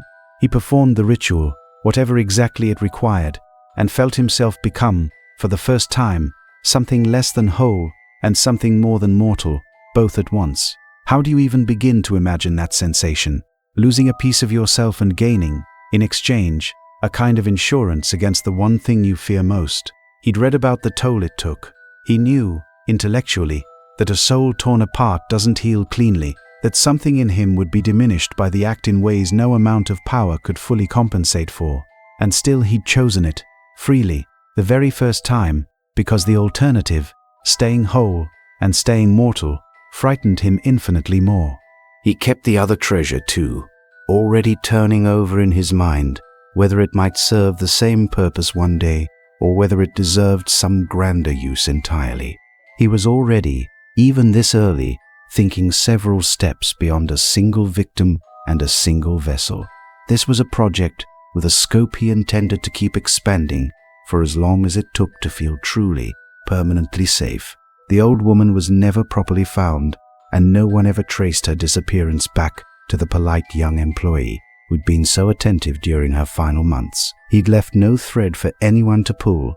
He walked away from the first deliberate murder of his adult life exactly as clean as he'd walked away from the death in that school bathroom years before, and the pattern that had already defined his whole existence simply deepened.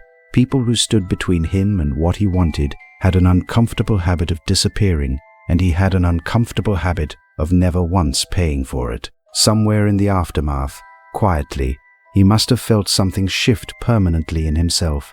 Not guilt. Guilt requires a kind of self that he'd been chipping away at for years and had now, quite literally, torn a piece off of. Maybe what he felt was closer to satisfaction, proof again that the plan worked, that the theory held, that he really could do the thing he'd set out to do the moment he understood what it required. What must it be like to complete an act like that and feel nothing but the quiet click of a plan clicking into place? Most of us can't imagine it, and maybe that's exactly the point. He wasn't operating on the same scale of feeling as the rest of us anymore, if he ever had been. Every step he took away from that old woman's empty house carried him a little further from anything you or I would recognize as a person, and a little closer to whatever he was building himself into instead. Was there still time, even here, for something to pull him back? Or had that door already swung shut the moment he chose the treasure over her life? Let's talk a little more about the job itself, because it tells you something about how deliberately he chose his path, even in these ordinary early years. He could have taken any number of respectable positions after leaving school, doors that would have opened easily for a student with his record. He chose the shop specifically, and colleagues who knew him then remembered him as oddly overqualified for the role, a young man clearly capable of far more than fetching and appraising trinkets for other people's profit. But the role gave him something no grander position could have. It gave him a reason to be invited, personally and repeatedly, into the private homes of exactly the kind of people he wanted to study.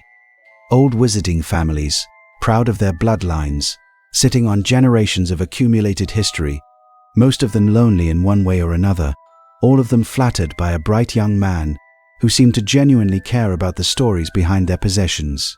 He wasn't wasting his talent in that shop. He was using it exactly as intended. He spent months in some cases cultivating a single relationship before ever asking to see anything valuable. That patience again, the same patience that had let him wait years for the chamber beneath the school, applied now to something far more personal. He wanted to know everything about a target before he made a move, what they owned, who might notice if they vanished, how isolated they truly were, how long it might take before anyone came looking. The old woman fit his criteria almost perfectly. No children left living, no close friends who visited regularly, a niece somewhere who wrote the occasional letter and little else. She was, in the coldest possible reading of the situation, an ideal choice, and he'd have known that going in, weighed it deliberately, the way he weighed everything before ever agreeing to that first visit on his employer's behalf. It's worth imagining, too, what those visits were actually like from her side of the conversation. A woman used to being overlooked, suddenly given the full attention of someone young and clever, and apparently fascinated by her life and her family's long history. She wouldn't have suspected a thing, because nothing about him gave her any reason to. That's the particular horror of how he operated. His victims very rarely got any warning at all, because the warmth he offered them, however hollow underneath, felt completely real while it lasted. After she was gone, his employer noticed nothing more alarming than a missing client and 2 items unaccounted for in the inventory, easily explained away as items she must have sold or given to family before her disappearance. Nobody connected the dots, because there were no dots left lying around to connect. He'd learned, by then, exactly how to leave a clean scene, and he applied that skill here with the same care he'd applied to framing an innocent boy years earlier. There's something else worth sitting with in this chapter, and it has to do with the ritual itself, the actual moment of tearing a piece of soul away and binding it into an object. Almost nothing reliable survives about what that process felt like from the inside, because almost nobody who ever attempted it lived to describe it honestly, or wanted to. What we do know is that it left a mark. People who encountered him in the years afterward, even those who'd known him at school, sometimes remarked on something different about him, a coldness gone 1 degree colder, a stillness that used to feel calculated, now feeling almost mechanical. Maybe that's what a soul looks like once you've taken a knife to it. Not visibly monstrous, not instantly transformed into something unrecognizable, but subtly diminished in a way only the people who knew the earlier version could detect. He'd always been hard to read. Now, apparently, there was simply less there to read at all, as though the act had hollowed out some room inside him that used to hold, if nothing else, the raw material a person might have eventually used to change. And yet, outwardly, nothing slowed. If anything, he grew more confident, more certain of the path in front of him. He had proof now that his theory worked, that a soul really could be split and bound and hidden, and that proof mattered more to him than whatever it had cost him personally to obtain it. He'd traded a piece of himself for a guarantee, and as far as he was concerned, that was simply the price of the only insurance policy worth having. He left that shop not long after, the disappearance of a client being exactly the sort of quiet scandal that made a discreet young man's continued employment slightly awkward for everyone involved. He didn't mind moving on. He'd gotten what he needed from the position, both the practical knowledge of where old treasures lived and the very personal, very permanent proof that he could now, if he chose, live forever. What he did next would take him further from anything resembling an ordinary life than he'd ever gone before, and it would take him toward people who, unlike a lonely old woman with a house full of treasures, actually wanted what he was selling. Think about the strange loneliness sitting underneath even this, the moment he probably would have called his greatest achievement so far. He'd solved the riddle of his own mortality, at least partially, and there was no one on earth to tell, no one to celebrate with, no one who even knew what he'd done, let alone why it mattered so much to him. He carried the secret entirely alone, the way he'd carried every other secret since the orphanage, and if that isolation ever weighed on him, he never once let it show, and he never once considered it a reason to want anything different. He simply moved on, as he always did, toward whatever came next. There was one more piece of family history he hadn't dealt with yet, and it nagged at him in a way that surprised even him. His mother's side had given him a bloodline to be proud of, however broken and thin it had become by the time he found it. His father's side had given him nothing at all except a name he'd already decided to abandon and a bitterness he'd been carrying since he first learned the truth. His father was an ordinary man, without a drop of magic in him, who had left his mother the moment he found out what she was, and never once looked back to wonder what became of the son he'd fathered. He tracked the family down the same way he'd tracked down his mother's people, through patient research and quiet visits to records most people never bothered to check. And what he found was a comfortable, well-off household, a father living in some style along with his own elderly parents, the boy's grandparents, none of them aware that the son and heir they'd written off decades earlier had grown into someone capable of finding them whenever he chose. He went to see them, not out of any hope for reconciliation. Whatever small part of him might once have wished for a family who wanted him, by the time he made that trip, any such hope had long since curdled into something else entirely. He wanted to see the people who'd rejected him, who'd left his mother to die alone with nothing, and he wanted them to understand, in the moment before it mattered, exactly who they'd thrown away. What happened in that house didn't take long.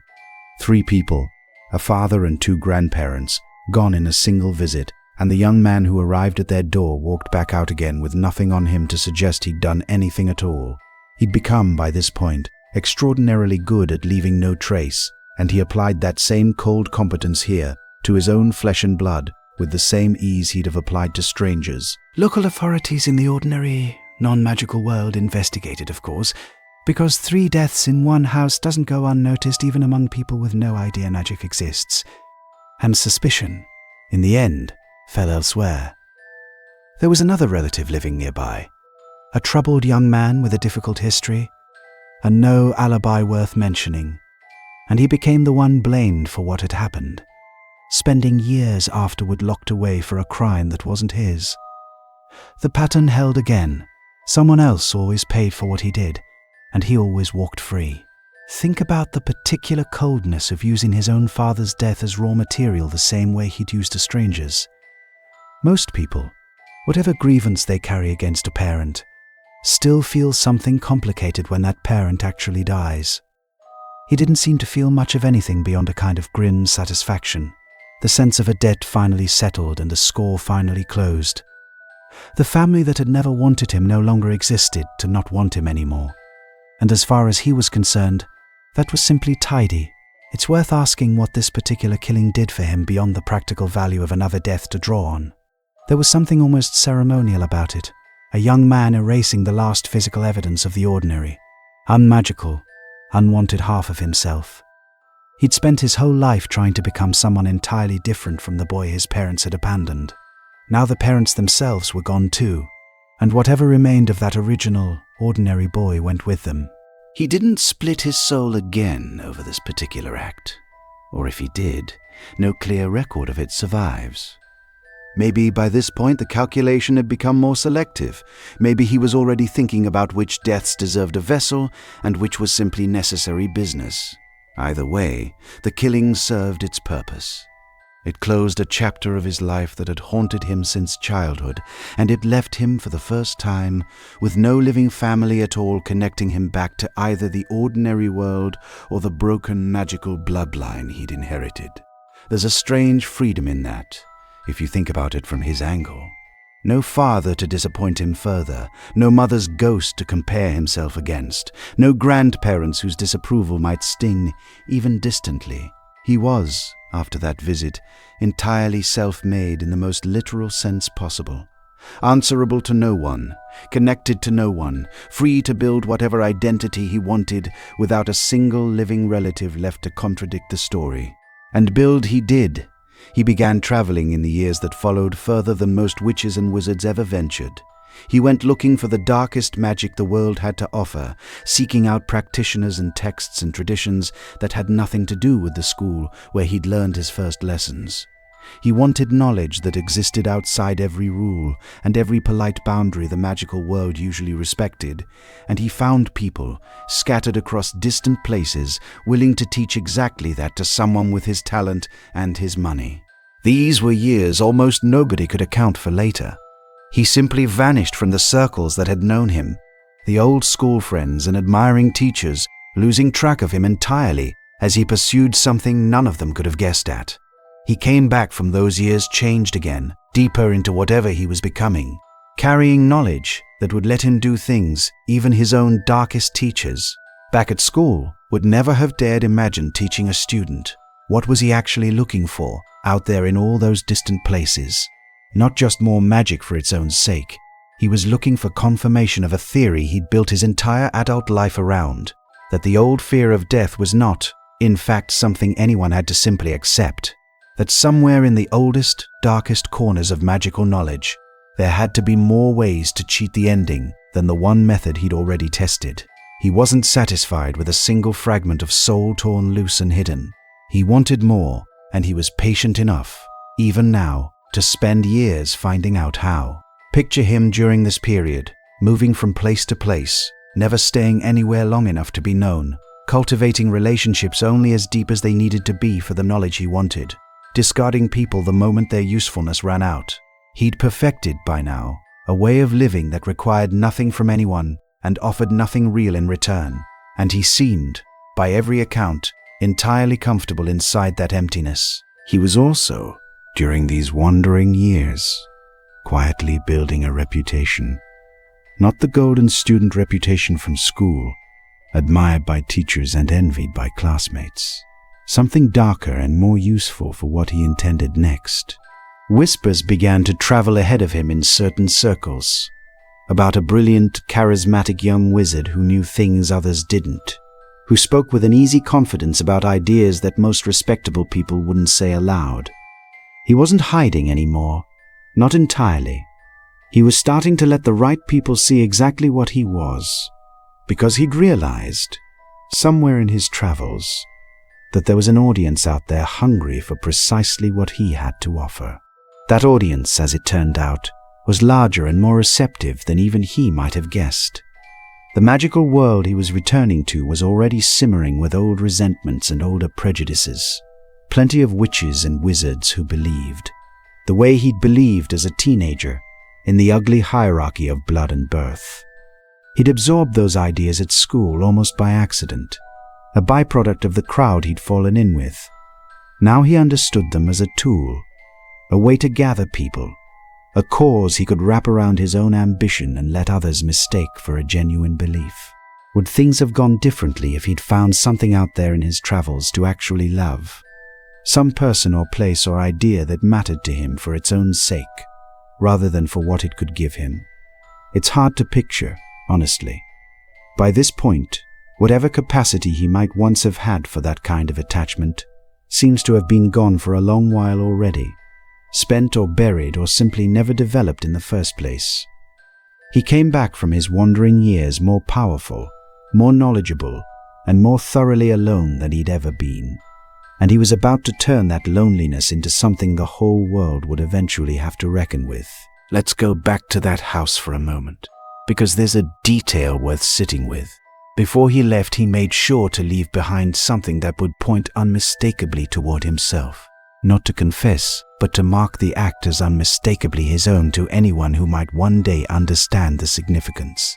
He carved a word into the floor near where his father's body lay, a piece of his family's old true name, the one connected to that ancient bloodline he was so proud of. It was reckless, in a way. Think about what that need suggests. A young man so thoroughly alone, so completely without anyone in his life who mattered, that he left a message for no one at a murder scene simply so that somewhere, in some form, there would be a record that he had been the one to do this. Not a confession aimed at getting caught, a private, silent claiming of the act, the way an artist might sign a piece of work nobody else was ever meant to trace back to them. The relative who was blamed for the murders spent the rest of his life paying for a crime that belonged entirely to someone else. And there's no evidence the true killer ever felt the slightest pull toward correcting that injustice. He'd used an innocent scapegoat once before, at school, and it had worked out perfectly. Using another one here cost him nothing and protected him completely, and by now, using people this way barely registered to him as a moral question worth pausing over at all. His travels afterward took him through places most witches and wizards in his home country would never have thought to look. Remote regions with old, half-forgotten magical traditions, practitioners who had no interest in the polite rules that governed magic back home, texts that had never been translated or widely shared because the knowledge inside them was considered too dangerous to spread. He sought all of it out deliberately, methodically, the same way he'd once hunted through a school library for scraps about a hidden chamber. He learned things in those years that would shape everything he did afterward, ways of controlling and terrifying that went beyond anything taught in an ordinary classroom. deeper theory around the soul-splitting magic he'd already once performed, theory that would eventually convince him to go back and do it again, and then again, far beyond what any reasonable person would have considered survivable. He was, by the end of these wandering years, less a student of dark magic and more something closer to its living embodiment. Somewhere in this stretch of his life, too, he began to change physically, though slowly enough that it might have gone unnoticed by anyone who wasn't looking closely. The handsome young man who'd charmed teachers and clients alike was still there, but something underneath had started to shift, some subtle strangeness that a few old acquaintances would later describe as unsettling in a way they struggled to pin down, whether that was the accumulated cost of the soul-splitting, or the dark magic he'd been steeping himself in for years, or simply the natural outward expression of everything he'd become inside. Nobody could say for certain. But he was no longer quite entirely human in whatever way you'd want to measure that, and he was drifting further from it with every year that passed. By the time he finally made his way back to familiar ground, he was ready to stop hiding what he'd become, at least from the people he intended to gather around him. He'd spent his whole life being careful, being charming, showing only what each audience needed to see. Now he had a different kind of audience in mind, one that wouldn't need convincing to embrace the darkest parts of him, because they were hungry for exactly that kind of darkness themselves.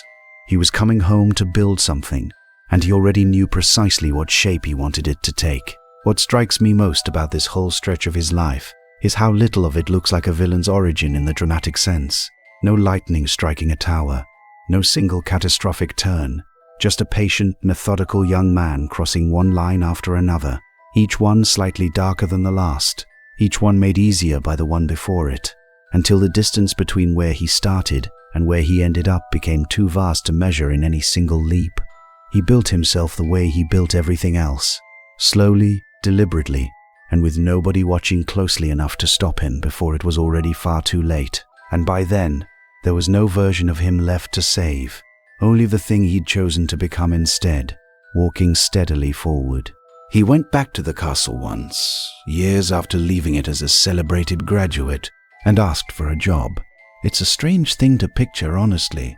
This sane, brilliant, dangerous young man, already carrying more secrets and more blood on his hands than anyone in that building could have imagined, walking back through those doors and asking quite politely to be allowed to teach. He wanted a particular subject, one connected to the darker side of magic, defense against the very things he himself had spent years mastering. It made a certain twisted sense. Who better to teach students how to guard against the dark arts than someone who understood them this thoroughly? And there was something else in it too, something closer to what he actually wanted. That position would have given him a foothold inside the school for years to come, a steady stream of young minds passing through his classroom every single year, impressionable, admiring, exactly the kind of raw material he knew how to shape. The headmaster at the time, the same man who'd watched him warily since his very first year as a student, said no. Not because of any hard proof of what the young man had done. There wasn't any, not yet, not that anyone could point to. It was something quieter than proof, a feeling built up over years of watching this particular student operate, that handing him a permanent post inside the castle, year after year, access to children, would be a mistake too dangerous to risk, whatever the official reason given at the time. Picture the moment of that refusal. A man who'd once been the golden student, praised and decorated and adored by nearly everyone who taught him, being turned away by the one person who'd never quite bought the performance. It must have stung in a way almost nothing else had, because this wasn't rejection from a stranger.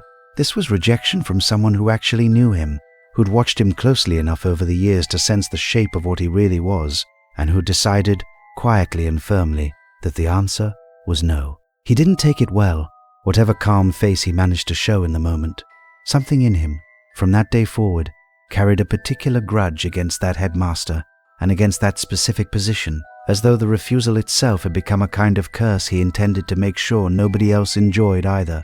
Whether what followed in later years, the strange run of misfortune that seemed to follow anyone who held that same teaching post, had anything real to do with him, is a question people would argue about for decades, but the timing and the grudge line up in a way that's hard to dismiss entirely as coincidence. What's worth sitting with here is how close this moment came to changing everything, and how little it actually did.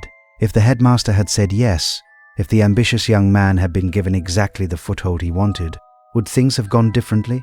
Would a steady, respectable position inside the school have satisfied some part of the hunger driving him, given him a stage large enough that he never needed to build the bigger, bloodier one that came instead? Or would he simply have used the classroom the way he used everything else, as one more tool toward the same inevitable end? We'll never know, because the door closed, and he turned instead toward a different plan entirely. If the respectable world wouldn't hand him the platform he wanted, he would build his own, from people who had far fewer scruples about who they let stand at the front of a room. He began in earnest now, gathering the followers who would eventually become his movement, his army, the vehicle for everything he intended to do to the wider magical world. He knew exactly where to look. The ideas he'd absorbed as a teenager about blood purity, about the natural superiority of certain families and the contamination supposedly brought by others, those ideas hadn't gone anywhere in the wider world. If anything, they'd been simmering quietly for years, waiting for someone charismatic enough and ruthless enough to give them shape and direction. He was, by this point in his life, exactly that person, and he understood precisely how to speak to the fear and resentment already sitting in certain corners of magical society. He started small, the way he started everything. A gathering here, a private conversation there, a careful cultivation of exactly the kind of people who might be useful. Young men from old, proud families, some of them genuinely believing in the ideas he was selling, others simply drawn to the promise of power and belonging that came from standing near someone so obviously destined for greatness. He offered both groups exactly what they needed to hear, tailoring his message the same way he'd once tailored his charm to whichever teacher or classmate he was working on. Think about how much of what he built ran on the same skills he'd developed as a lonely child in that orphanage, reading people, working out what they wanted, giving it to them in exchange for their loyalty. The scale had changed enormously. The method hadn't changed at all. He was still the same watchful boy who'd once collected stolen trinkets and frightened classmates into silence, just applying that exact same cold intelligence to something far larger and far more dangerous than a schoolyard. His followers, in those early years, didn't call him by his given name. He'd made sure of that, cultivating a new identity for himself, a name meant to sound like power itself, a name he'd started imagining back in his school years and had finally, fully stepped into. It worked exactly as he'd hoped. People who heard it felt something shift in them, fear or excitement or both, and that reaction alone told him he'd built the right instrument for what came next. He gathered these people slowly, carefully, never rushing the process the way he never rushed anything. Some were invited into his circle only after months of careful testing, small tasks assigned to prove loyalty, minor cruelties encouraged to see who hesitated and who didn't. The ones who hesitated were quietly dropped. The ones who didn't were pulled closer, bound tighter, made to feel as though they'd been chosen for something extraordinary, which in a sense, from his cold perspective, they had been. Chosen as instruments, chosen as tools. What kind of person signs up for something like that, you might wonder? Some of them believed genuinely in the cause, the poisonous ideas about blood and purity that he'd wrapped his ambition in. Others simply wanted to be near power, to bask in whatever he was building and claim some small piece of it for themselves. A few, probably, were as frightened of him as they were devoted to him, which suited his purposes just as well. Fear and devotion, in his experience, produced nearly identical loyalty, and he'd never much cared which one was actually driving a person, as long as they did what he told them. The movement grew quietly at first, then less quietly, as more and more people found their way into his orbit and more resources, magical and otherwise, flowed toward whatever he was building. He was, by any measure, extraordinarily good at this particular kind of leadership, the kind built on equal parts inspiration and terror, and the movement he'd started assembling in the wake of one rejected job application would, within a handful of years, grow into something that terrified an entire country. Let's linger a moment on that new name he'd chosen, because there's something worth understanding in the choice itself. He didn't pick something grand and heroic sounding, the way you might expect from a man this hungry for admiration. He picked something that curled strangely on the tongue, something that sounded faintly foreign and faintly ominous all at once, deliberately unlike the plain, ordinary name his father had given him. Every time someone spoke it, even in a whisper, even in fear, he was erasing a little more of the boy from the orphanage and replacing him with the legend he'd always believed he deserved to be. He tested that name carefully before he let it spread too far. He wanted the right people to speak it with a certain hush, a certain thrill, and the wrong people to feel a chill run through them the moment they heard it. Both reactions served him. Fear kept enemies cautious and off balance. Reverence kept followers loyal and eager to prove themselves worthy of being close to him. He'd engineered the name the way he engineered everything else, weighing every syllable for its effect before he ever let it loose into the world. And it worked better than perhaps even he expected. Within a few years, people had grown so frightened of that name that they stopped saying it outright, referring to him instead through careful, indirect phrases, the way people once avoided naming certain diseases or certain kinds of bad luck out loud, as though saying it plainly might summon the thing itself. That's an extraordinary kind of power, to hold over an entire society, built not from armies alone, but from the sheer psychological grip of 4 syllables. His early followers came from a fairly narrow slice of magical society at first, mostly young men from wealthy, old, prejudiced families who'd grown up steeped in exactly the ideas he was now weaponizing. But he understood, even in those early days, that a movement built only from the privileged and comfortable would eventually run out of the kind of desperate, hungry energy that real change, or real destruction, actually requires. He began looking further afield, too, toward people with grievances of their own, people who felt overlooked or wronged by the world as it currently stood, offering them a place in something that promised, eventually, to remake everything in their favor. Some of what he offered them was real, in its own dark way, genuine power, genuine belonging, a genuine sense of purpose for people who'd felt aimless or invisible before he found them. That's part of what made him so effective and so dangerous. He wasn't selling an obvious lie that anyone with sense could see through. He was selling something that actually delivered, at least in the short term, exactly what it promised, even as the long-term cost of following him grew steeper and darker with every passing year. There's a particular kind of gathering worth picturing here. Dim rooms lit by candlelight, small groups of robed figures meeting in secret, a single commanding voice at the center of it all laying out a vision of a world remade in his image. He was, by every account, mesmerizing in these settings, capable of holding a room's complete attention without ever raising his voice, letting the sheer certainty of his conviction do the work that shouting would have done for a lesser speaker. People who witnessed him in those early gatherings often described feeling as though they'd been given a glimpse of something inevitable, a future that was simply going to happen, whether they joined it or not, and that the only real choice left to them was whether to stand with him or be swept aside by him. Speaking, that framing, inevitability rather than mere ambition, was central to how he recruited. He never presented his rise as a possibility that depended on enough people choosing to follow him. He presented it as a certainty that intelligent people would recognize early, and foolish people would deny until it was too late to matter. It's a remarkably effective sales technique, as it turns out, convincing people that joining you isn't really a choice at all, but simply an acknowledgement of what's already obviously true. By the time word of his movement had spread widely enough to reach the ears of the authorities meant to be keeping the peace, he already had enough followers, enough resources, and enough of a reputation for menace that stopping him cleanly was no longer a simple matter. The rejected job application, the quiet grudge against a headmaster who'd seen through him, all of it had led here, to a man standing at the head of a growing army built entirely from the same cold, patient intelligence he'd been sharpening since he was a small boy in a grey building nobody wanted. What do you suppose that old headmaster felt, watching from a distance, as the very thing he'd feared enough to deny a job application bloomed into exactly the danger he'd sensed all those years earlier? Some quiet, grim vindication probably, mixed with something far heavier, because being right about a threat doesn't stop the threat from growing. It only means you saw it coming and still couldn't find a way to prevent it, and that's its own particular kind of weight to carry into everything that followed. He carried that weight quietly for years, telling almost no one how closely he'd once stood beside the danger before it fully revealed itself, and how little he'd actually been able to do about it once his warning instincts had nothing but a feeling to point to.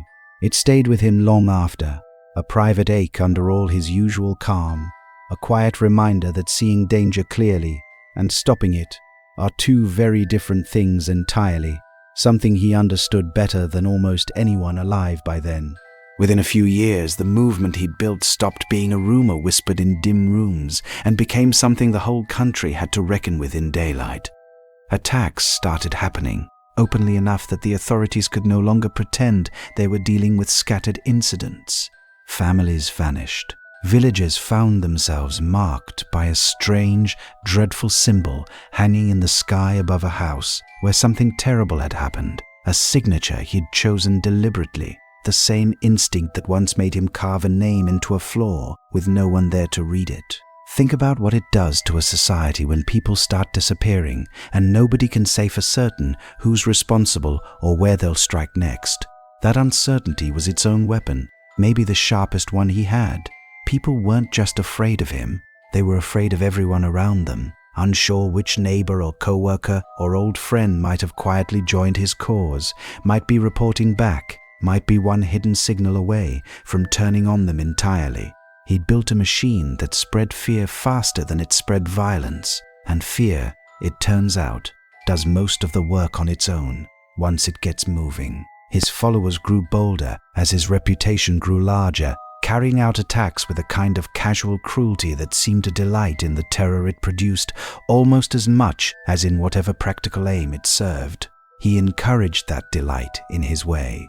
A frightened population is an obedient one, and obedience was always the actual point, however much the official talk revolved around purity and destiny and the natural order of things. He himself grew harder to picture clearly during these years, even for people who claimed to have seen him. Descriptions varied, contradicted each other, some calling him almost unnervingly handsome still, others describing something closer to a monster, pale and reptilian and barely human. Both descriptions were probably true at different moments, because whatever the soul-splitting and the dark magic had been doing to him for years, it was accelerating now, the human shell wearing thinner as the thing underneath grew stronger. Picture him at the height of this early reign, moving between meetings and attacks and private study with a kind of relentless, controlled energy that never seemed to flag. He didn't sleep the way ordinary people slept by most accounts, and he didn't seem to need the comforts that kept most people going, food or warmth or company. He'd stripped his own life down to almost nothing but the pursuit of power and permanence, and he ran that pursuit with a discipline that would have been admirable in almost any other context. The authorities tried to fight back, of course, forming their own resistance, their own network of people willing to stand against him, even as the cost of doing so climbed higher every month. Some of the bravest people of that era gave their lives trying to slow what he'd built, and many of them succeeded only in slowing it, not stopping it, because stopping something with this much momentum, led by someone this patient and this ruthless, was proving nearly impossible through conventional means. There's a particular kind of despair that settles over a country during a period like this, and it's worth sitting with for a moment rather than rushing past it toward the eventual ending we already know is coming. Ordinary people going about ordinary lives, sending children to school, doing their shopping, all while carrying a constant low hum of dread that today might be the day the wrong symbol appeared over their own house. That's what he'd built, not just an army, but an atmosphere, a weather system of fear that settled over an entire population and refused to lift. He kept working on his own private project throughout all of this too, the soul-splitting he'd begun years earlier with an old woman's death and a piece of stolen jewelry. Each new death that served the cause was also, quietly, an opportunity for him, and by this point in his life, he'd moved far beyond a single fragment torn loose and hidden.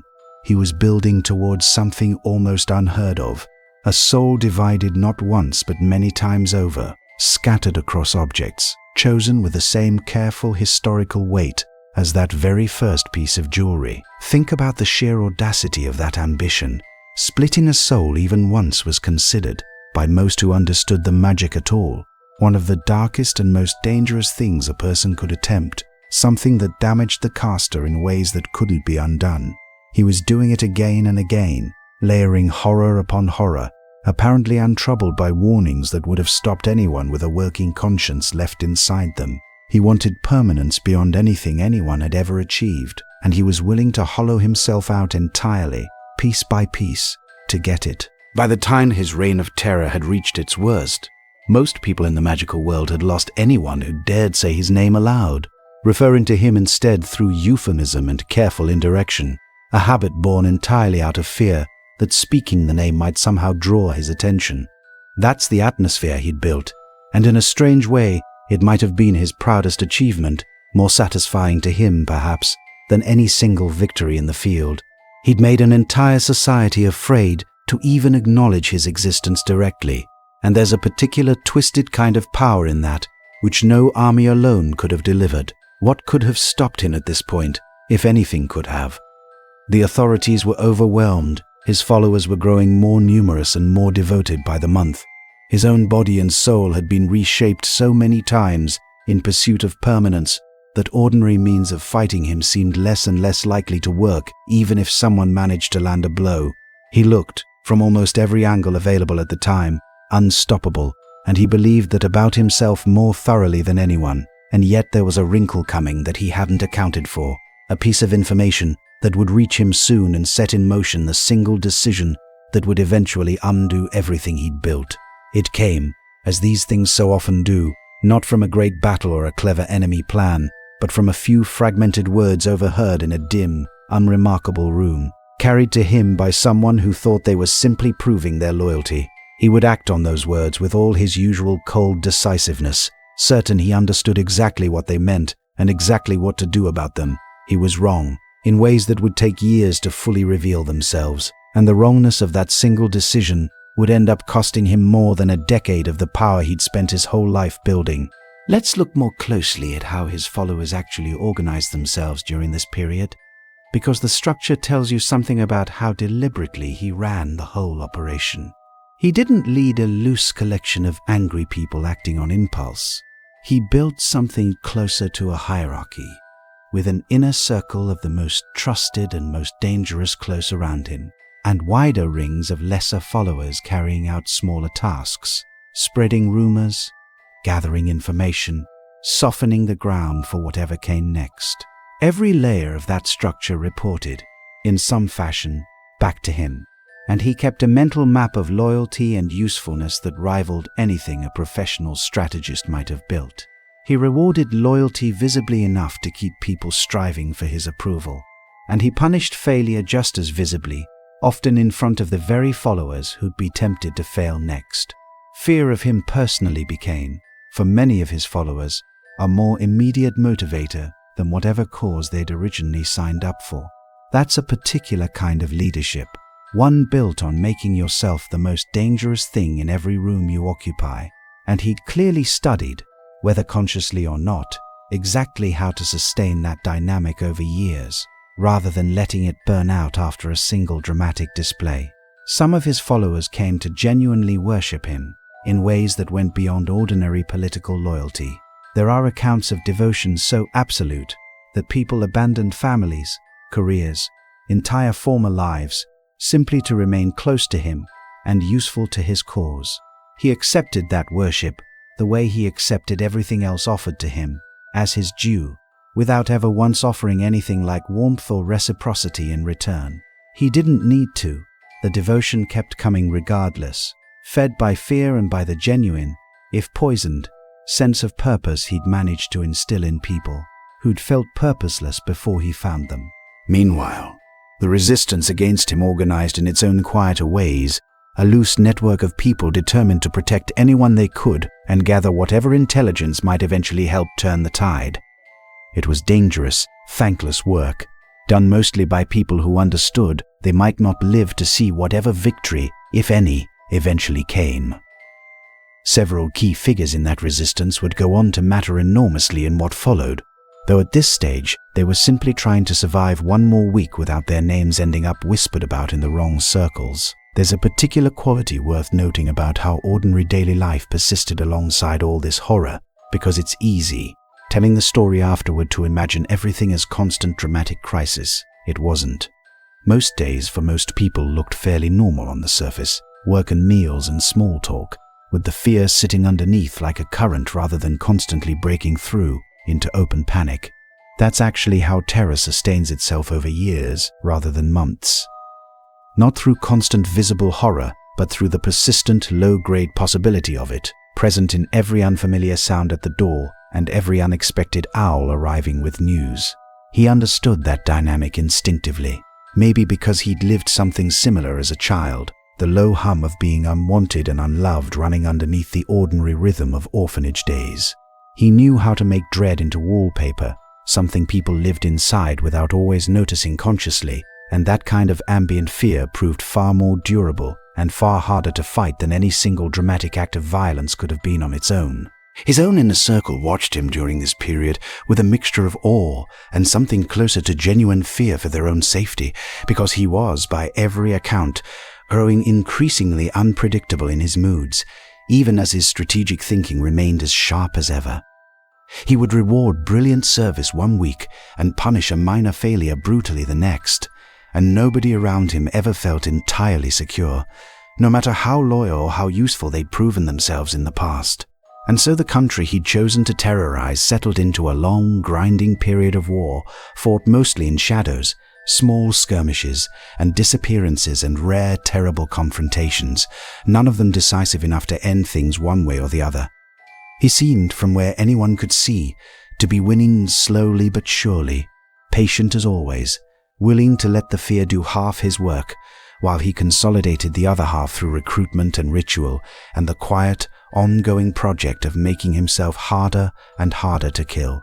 It's tempting, looking back on this stretch of his life, to search for some single moment where the war could have been won outright, some decisive stroke the resistance simply failed to land in time.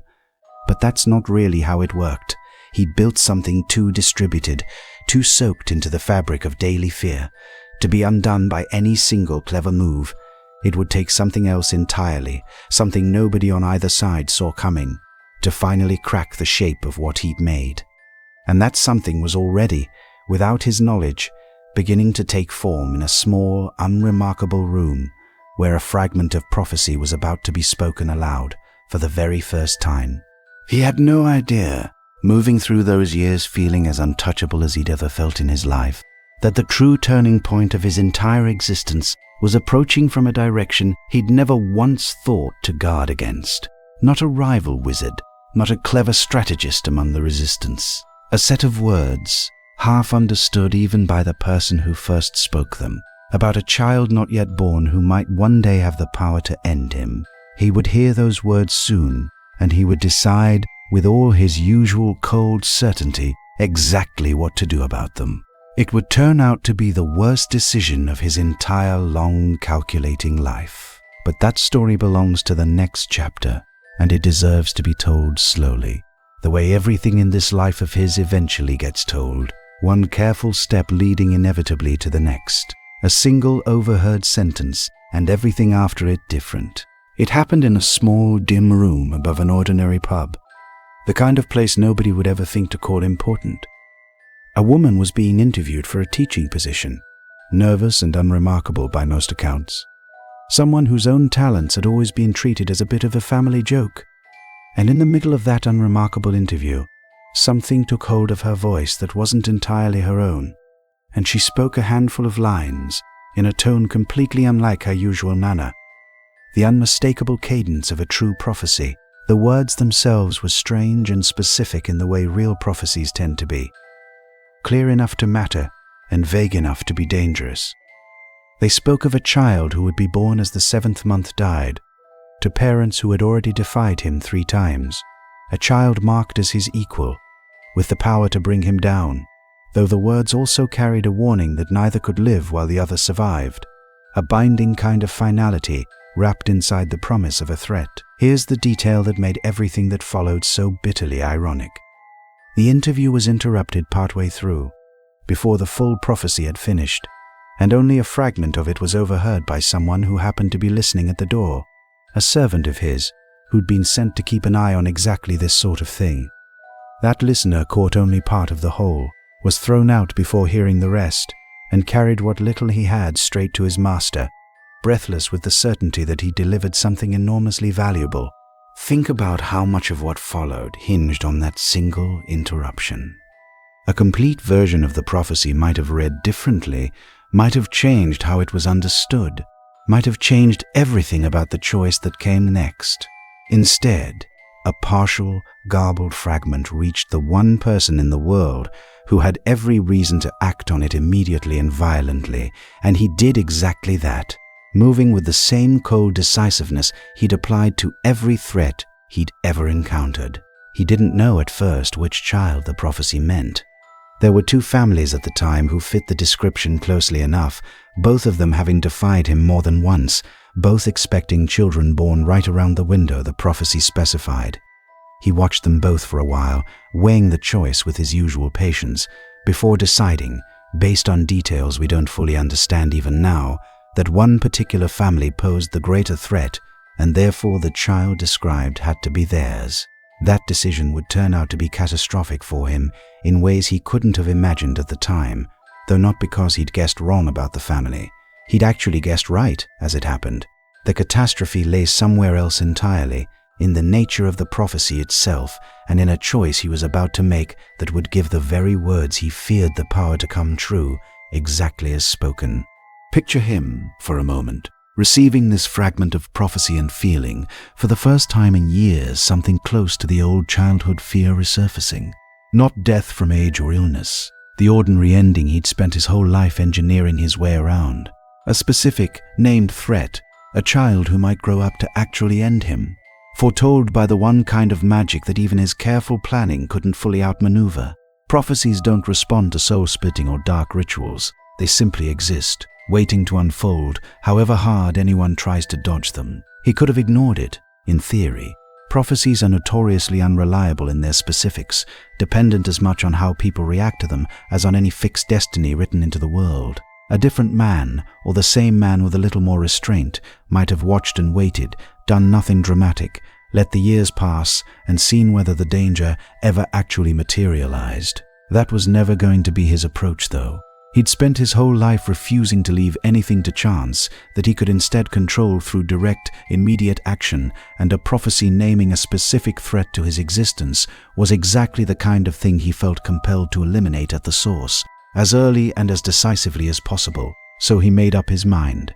The child would have to die, along with the family that had produced it, before the prophecy ever got the chance to unfold on its own terms. It was, in his mind, simple risk management, the same cold calculation he applied to everything else in his life. Remove the threat before it can grow into anything real. He'd done exactly that his entire life, with old women and troublesome relatives and innocent scapegoats alike. This was, to him, just a larger version of the same familiar problem. What he failed to account for, and what would end up mattering more than almost anything else in his entire long story, was the particular kind of protection that a parent's love can sometimes provide. A form of ancient magic that doesn't care how powerful or how prepared the person trying to break through it might be. He knew about magic. He'd studied it more deeply than almost anyone alive, but love had never been part of his own experience in any form he could draw on, and a person who has never felt something has a particular kind of blindness toward how it might actually work when someone else wields it. He set his plan in motion with the same careful patience he applied to everything, gathering what he needed to know about where the family was hiding, working through the layers of protection they'd put up around themselves, closing in steadily on a night that would become, without his knowing it yet, the single most important night of his entire existence.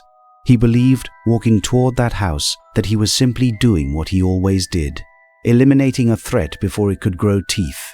He had no idea he was actually walking toward the one mistake that would cost him everything he'd built. There's something worth sitting with in how ordinary this all felt to him at the time. No grand sense of destiny, no dramatic foreboding. Just another practical problem to be solved. Another loose end requiring his personal attention because the stakes were high enough to warrant it. He'd handled bigger threats than a single infant, in his own estimation, and he expected this to go exactly the way everything else in his life had gone. Quick, clean, and entirely in his favor. The universe, or fate, or whatever you want to call the strange logic that governs prophecies, had other plans entirely, and he was about to learn, for the first time in decades, what it actually felt like to fail. Let's talk a little more about the woman who spoke that prophecy, because her part in this story is easy to overlook once the bigger events start unfolding. She wasn't a powerful figure by any normal measure, hadn't achieved much in a career that had disappointed her at nearly every turn, and was, at the moment the words came through her, simply trying to secure a job that would let her scrape together a modest living. She had no idea what she'd just done. True prophecy is rare enough that most people who claim the gift never actually produce one, and she'd apparently spent years failing to live up to that very claim before this one moment, entirely unplanned, proved it real. She didn't even remember delivering the words clearly afterward, by most accounts, the way people often don't fully recall themselves in the grip of a true vision. She simply knew something strange had happened, that her voice had changed, that the room had gone cold, in a way rooms don't usually go cold.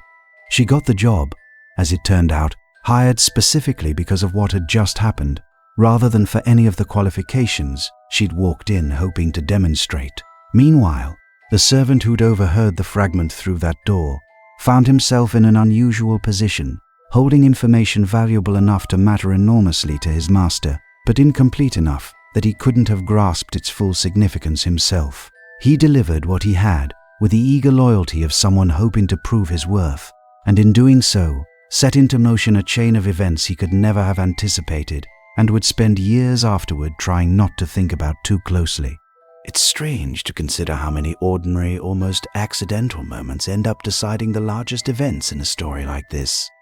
A nervous job interview, a servant listening at a door a few seconds too long, or not quite long enough.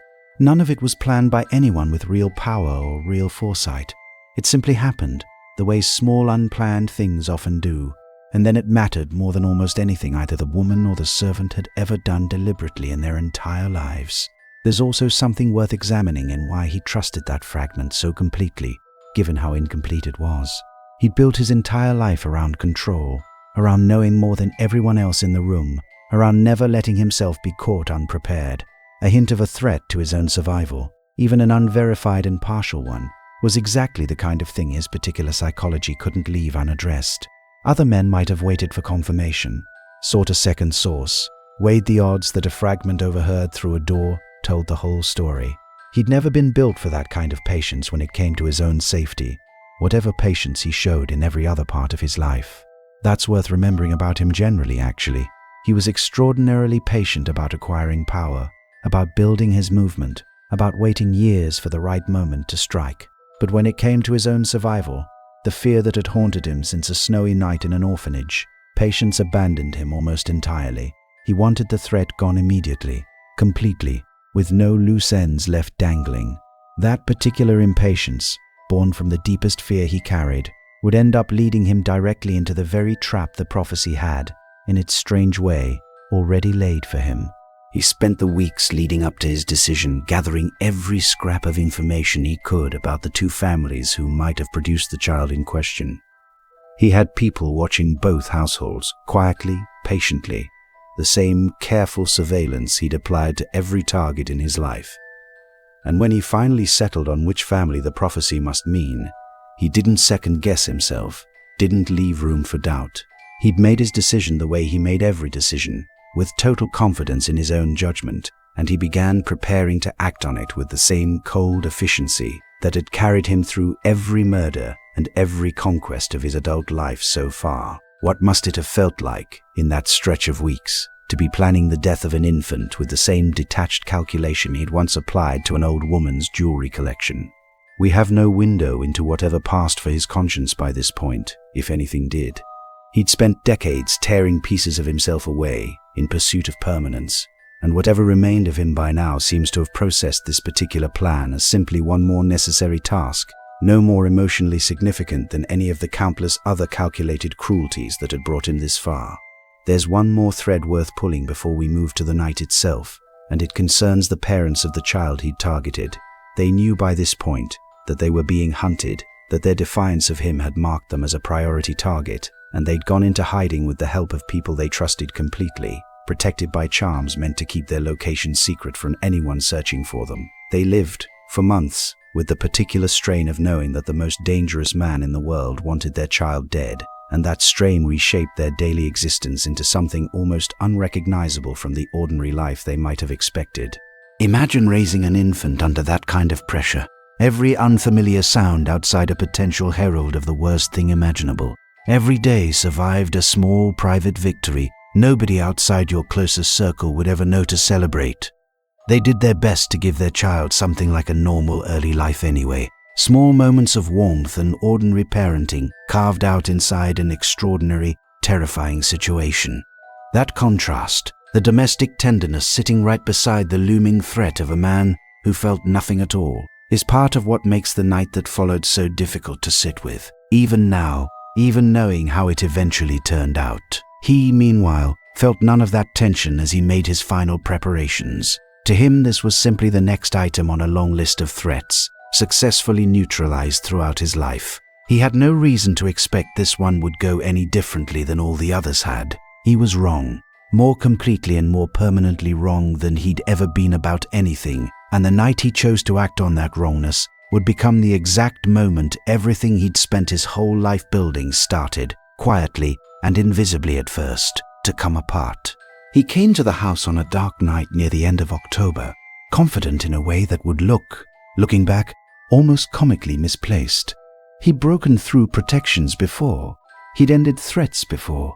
There was no reason, as far as he knew, to expect this particular night to unfold any differently than every other calculated act of violence that had defined his adult life. The father met him first and died quickly, buying almost nothing in the way of time, but everything in the way of love. A final act, with no calculation behind it at all, the kind of choice that never once crossed the mind of the man walking toward him. Up the stairs, into a nursery, the mother stood between him and the crib, and she was offered a chance to step aside and live. She refused. She stood there anyway, and she died protecting a child who was too young to understand what was happening around him.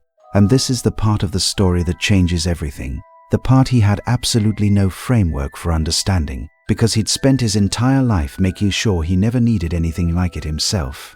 A mother's love, given freely in the final seconds of her life to protect her son, wove itself into an ancient kind of protective magic, the ancient sort that doesn't respond to force or cleverness or dark ritual. It simply exists, once given, as an actual, physical shield around the person it was meant to protect. He didn't know that shield was there. He turned his wand on the child, spoke the words that had ended so many lives before this one, cast the single most destructive curse in his considerable arsenal directly at an infant lying helpless in a crib, and for the first time in his entire adult life, it didn't work the way it was supposed to. The curse rebounded, not deflected by any spell the child cast, because infants can't cast spells, but bounced back by the sheer, ancient weight of a love so complete it had reshaped the rules of what could happen in that room. It struck him instead, tore through the body he'd spent years molding through soul-splitting and dark ritual into something that no longer entirely qualified as human, and that body, already stretched thin across too many fragments of a divided soul, simply couldn't hold together against a force like that. What happened next is hard to picture clearly even now, because almost nobody who was there survived to describe it in full, and the child certainly couldn't.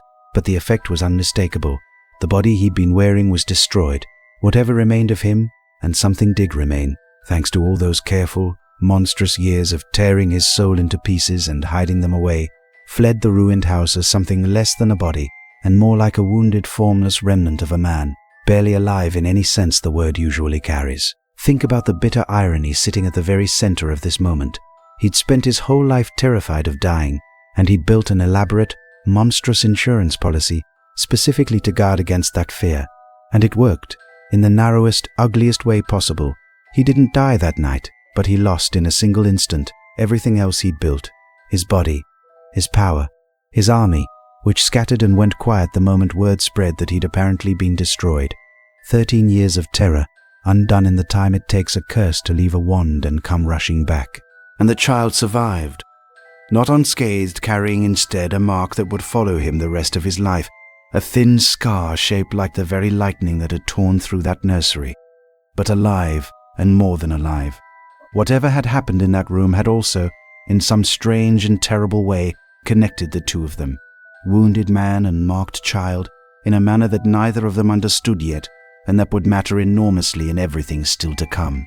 Consider what it must have been like for him, in whatever diminished, barely conscious form he found himself reduced to, fleeing a house he'd entered as the most feared man alive, and leaving as something that couldn't even properly be called a person anymore. All that careful patience, all that decades-long construction of power and terror, and it had all come apart in a matter of seconds, undone not by a clever enemy or a superior strategist, but by a kind of magic he'd never once bothered to understand, because he'd never once let himself feel it. He'd studied every dark corner of magic he could find. He'd never studied love, because love had never been anything to him but a weakness other people fell into, a softness he'd trained himself out of before he was old enough to really remember doing it. That single gap in his understanding, that one thing he'd never bothered to learn because he'd never valued it, turned out to be the exact vulnerability that brought down everything he'd built. There's a real question worth sitting with here, and it doesn't resolve easily. Was this destiny, some cosmic correction arriving right on schedule to punish decades of horror? Or was it simply chance, an unlikely convergence of a specific kind of ancient magic and a specific kind of sacrifice that happened this one particular night to line up in exactly the way needed to save a child and destroy a monster? Maybe it doesn't matter which explanation is truer. What matters is that it happened, and that a war which had seemed unstoppable just hours earlier ended, abruptly and almost unbelievably, in a nursery that would soon become the most famous room in the entire magical world. He was gone from public knowledge after that night, presumed dead by nearly everyone who'd feared him, celebrated as destroyed by a population desperate to believe that terror had finally lifted. But he wasn't dead, not entirely, not in the way anyone assumed. Somewhere out there, in whatever thin, barely alive form remained of him, he was still present in the world, diminished beyond anything he could have imagined, waiting, with whatever remained of his old patience, for a chance to come back. Let's slow down and look more closely at the mother in her final seconds, because so much of what follows depends on properly understanding what she actually did. She wasn't a powerful duelist. She wasn't holding some legendary weapon or performing some elaborate spell in that room. She had nothing but her own body between a monster and her son, and she chose, without hesitation, to use it anyway. That choice, stripped of any magical theory around it, was simply a mother deciding that her child's survival mattered more than her own, and deciding it completely, without reservation, in the last moment she had left to decide anything at all.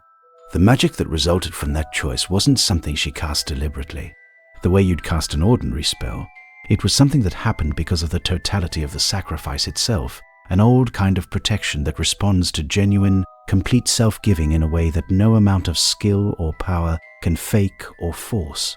He'd have known, if he'd ever bothered studying it, that this particular kind of magic existed in theory.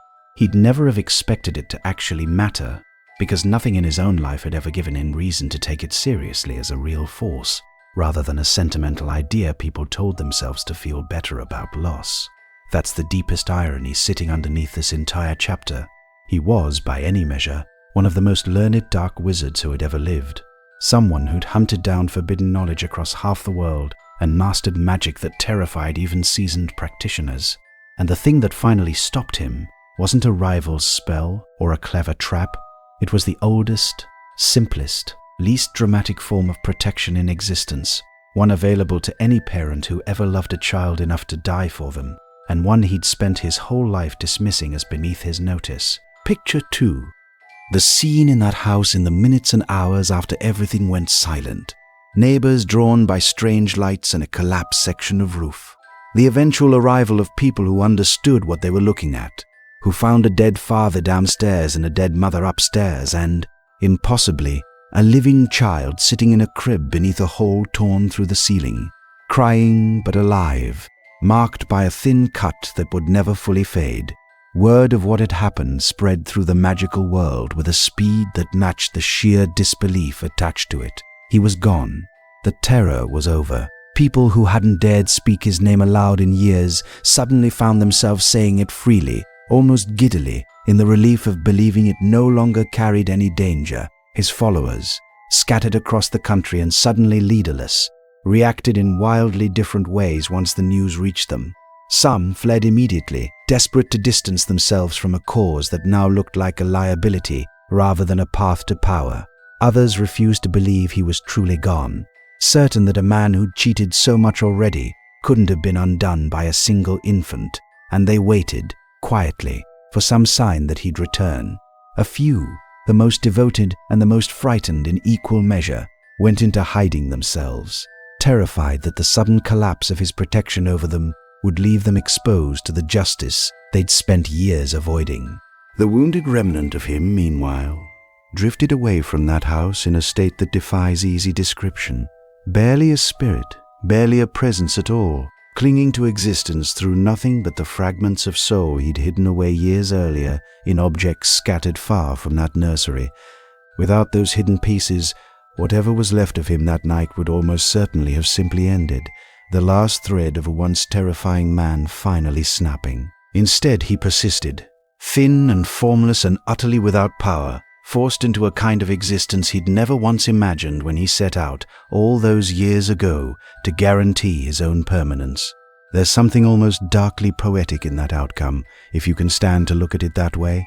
He'd torn his soul apart specifically to avoid death, and the plan worked exactly well enough to leave him trapped in the worst possible in-between state, neither fully dead nor recognizably alive, dependent entirely on the very horrors he'd committed years before to survive a catastrophe he never saw coming.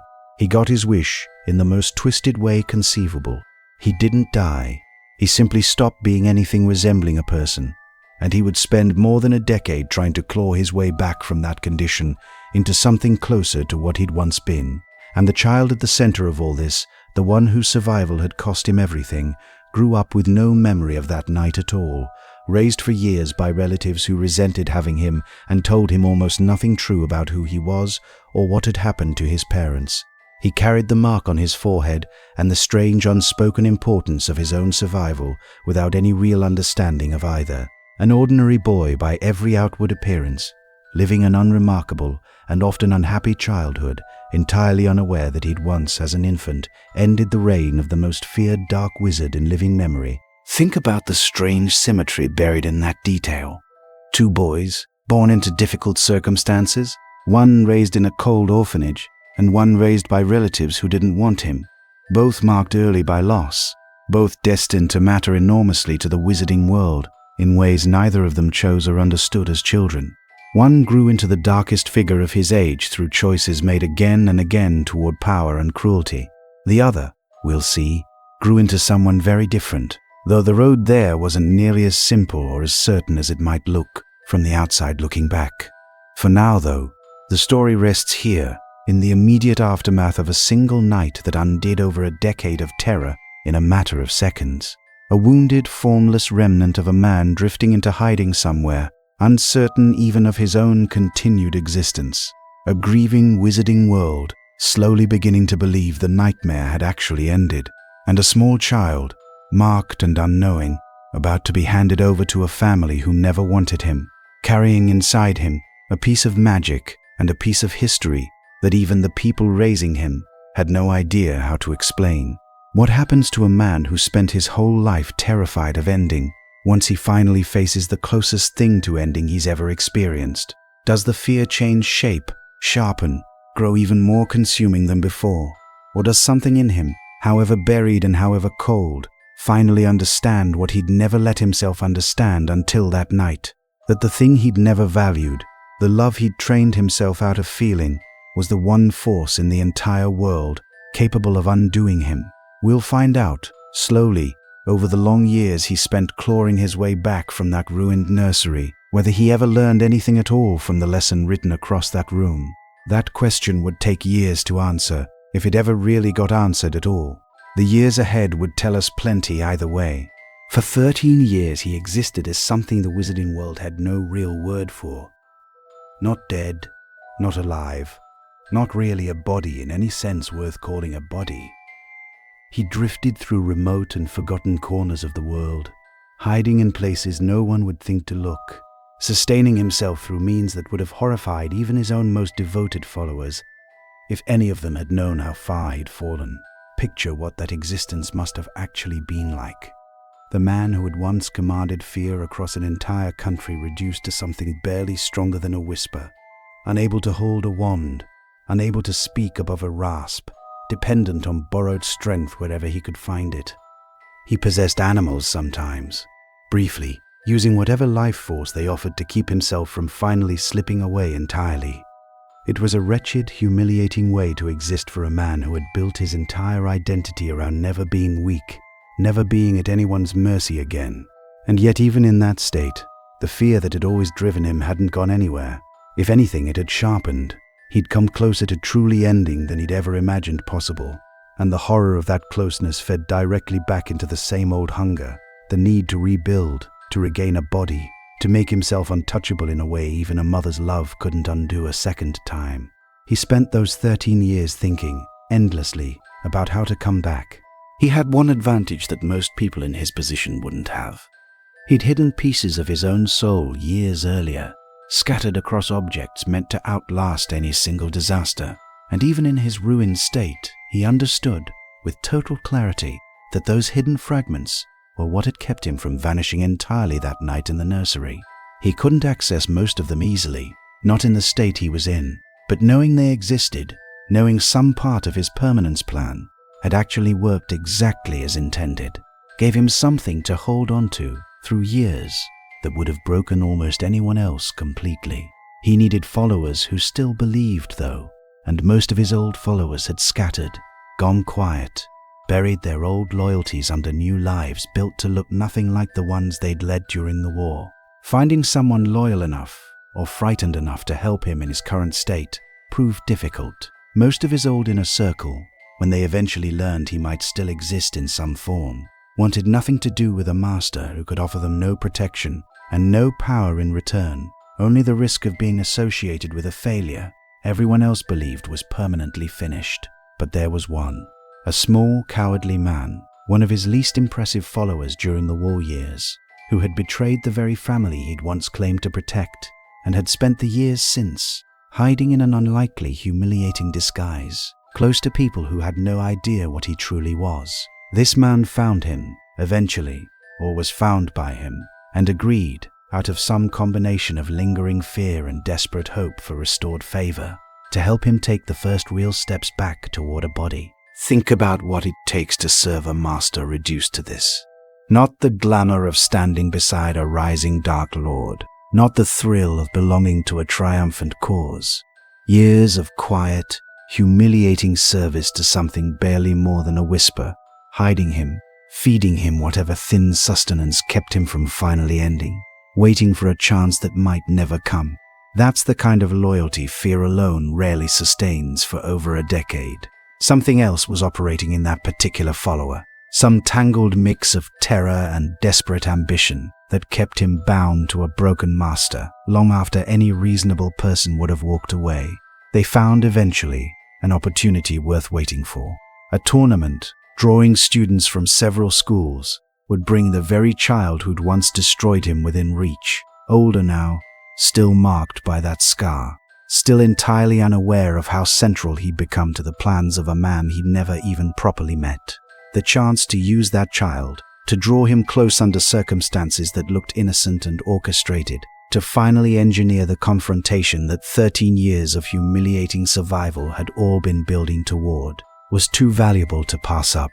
The plan that followed involved deception on a scale that only someone with his patience could have executed, a trusted position secured through disguise, a competition rigged from the inside, invisible to everyone except the two people orchestrating it, careful manipulation stretched across an entire school year, moving pieces into place with the same cold precision he'd applied to every scheme of his entire life, even in this diminished, barely embodied state.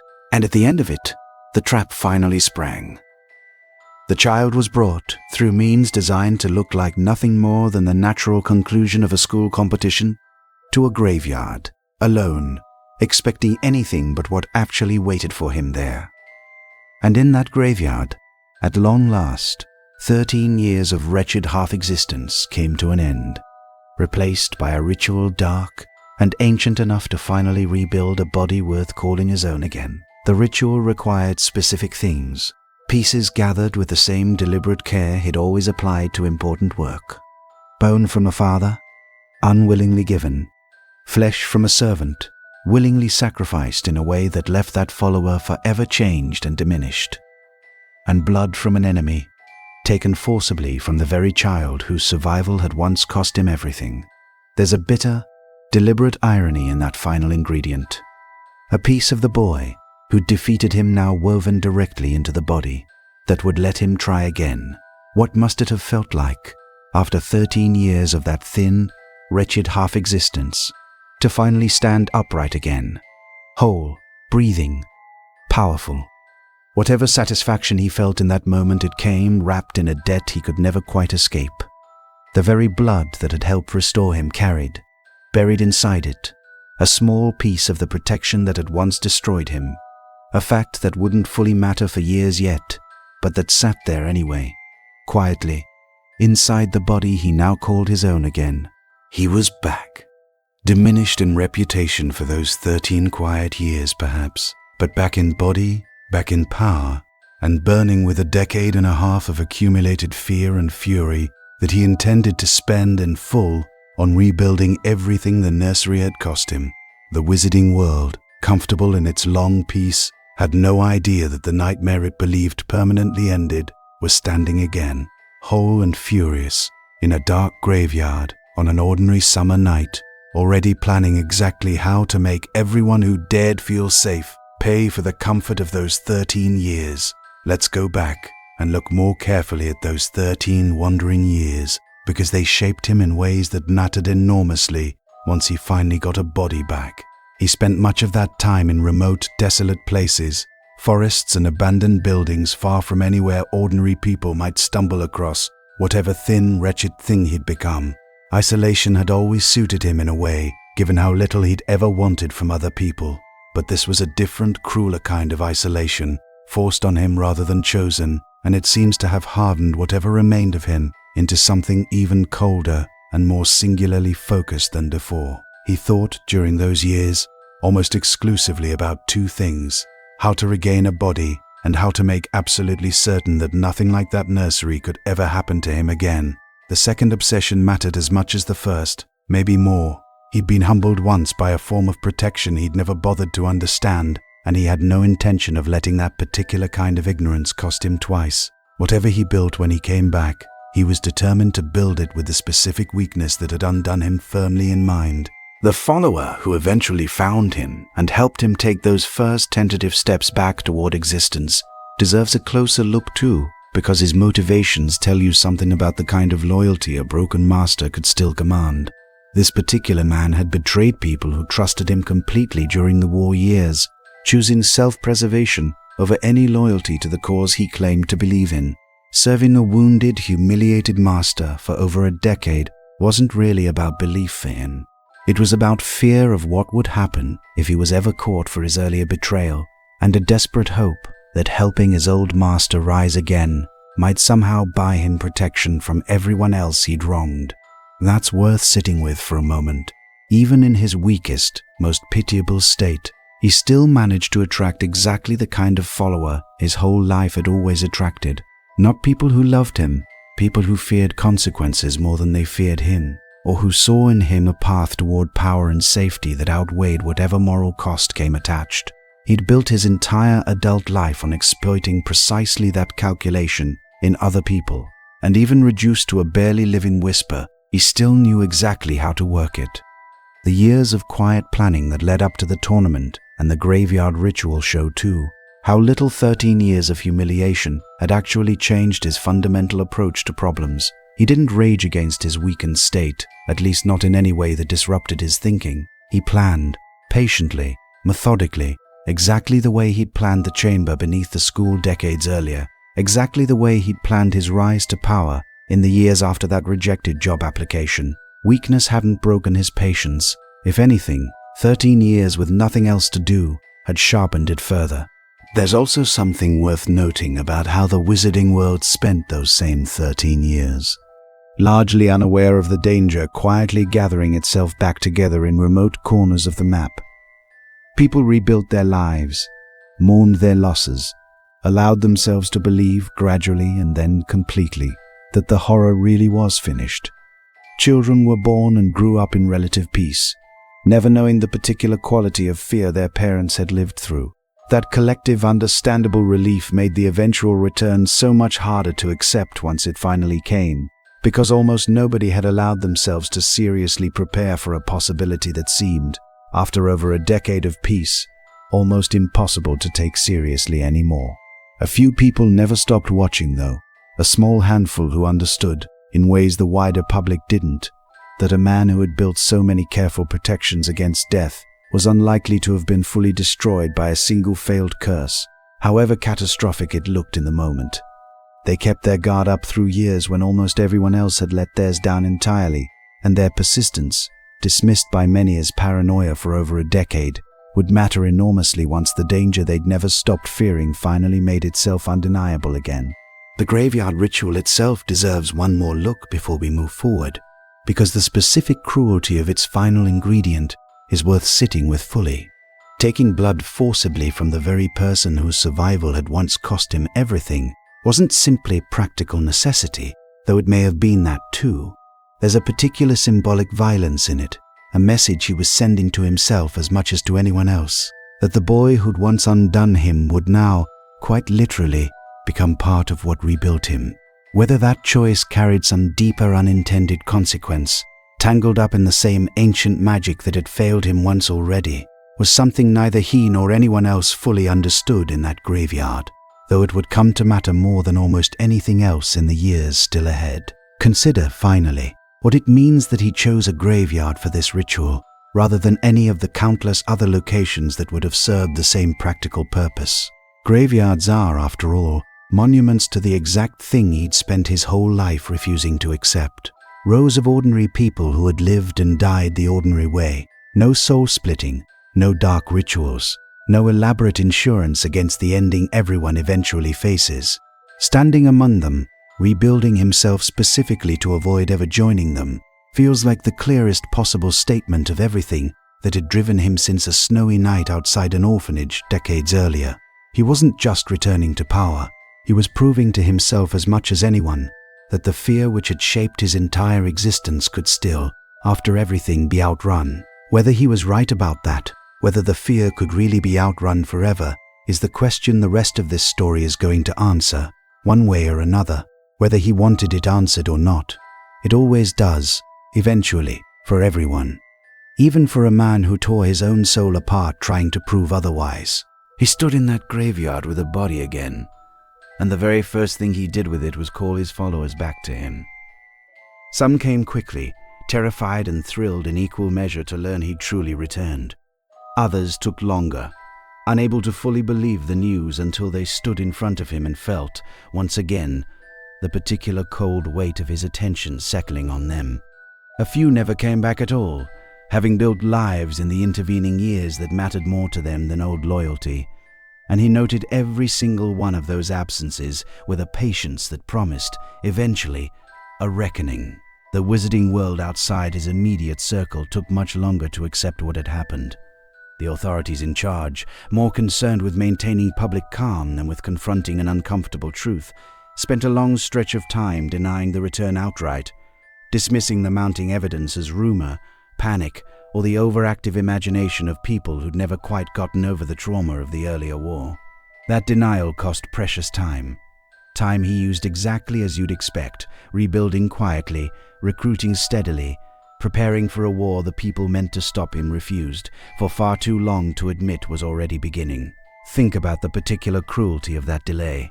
People who tried to warn others, who insisted the danger was real and growing, were mocked, dismissed, sometimes actively punished for spreading what officials called dangerous misinformation. He couldn't have engineered a better opening if he'd tried. An entire society talking itself out of believing in the threat standing right in front of it, giving him exactly the runway he needed to grow strong again before anyone in real authority was willing to take the fight seriously. He spent that stretch of denial rebuilding methodically.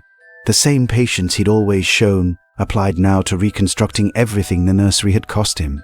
New recruits joined the old guard.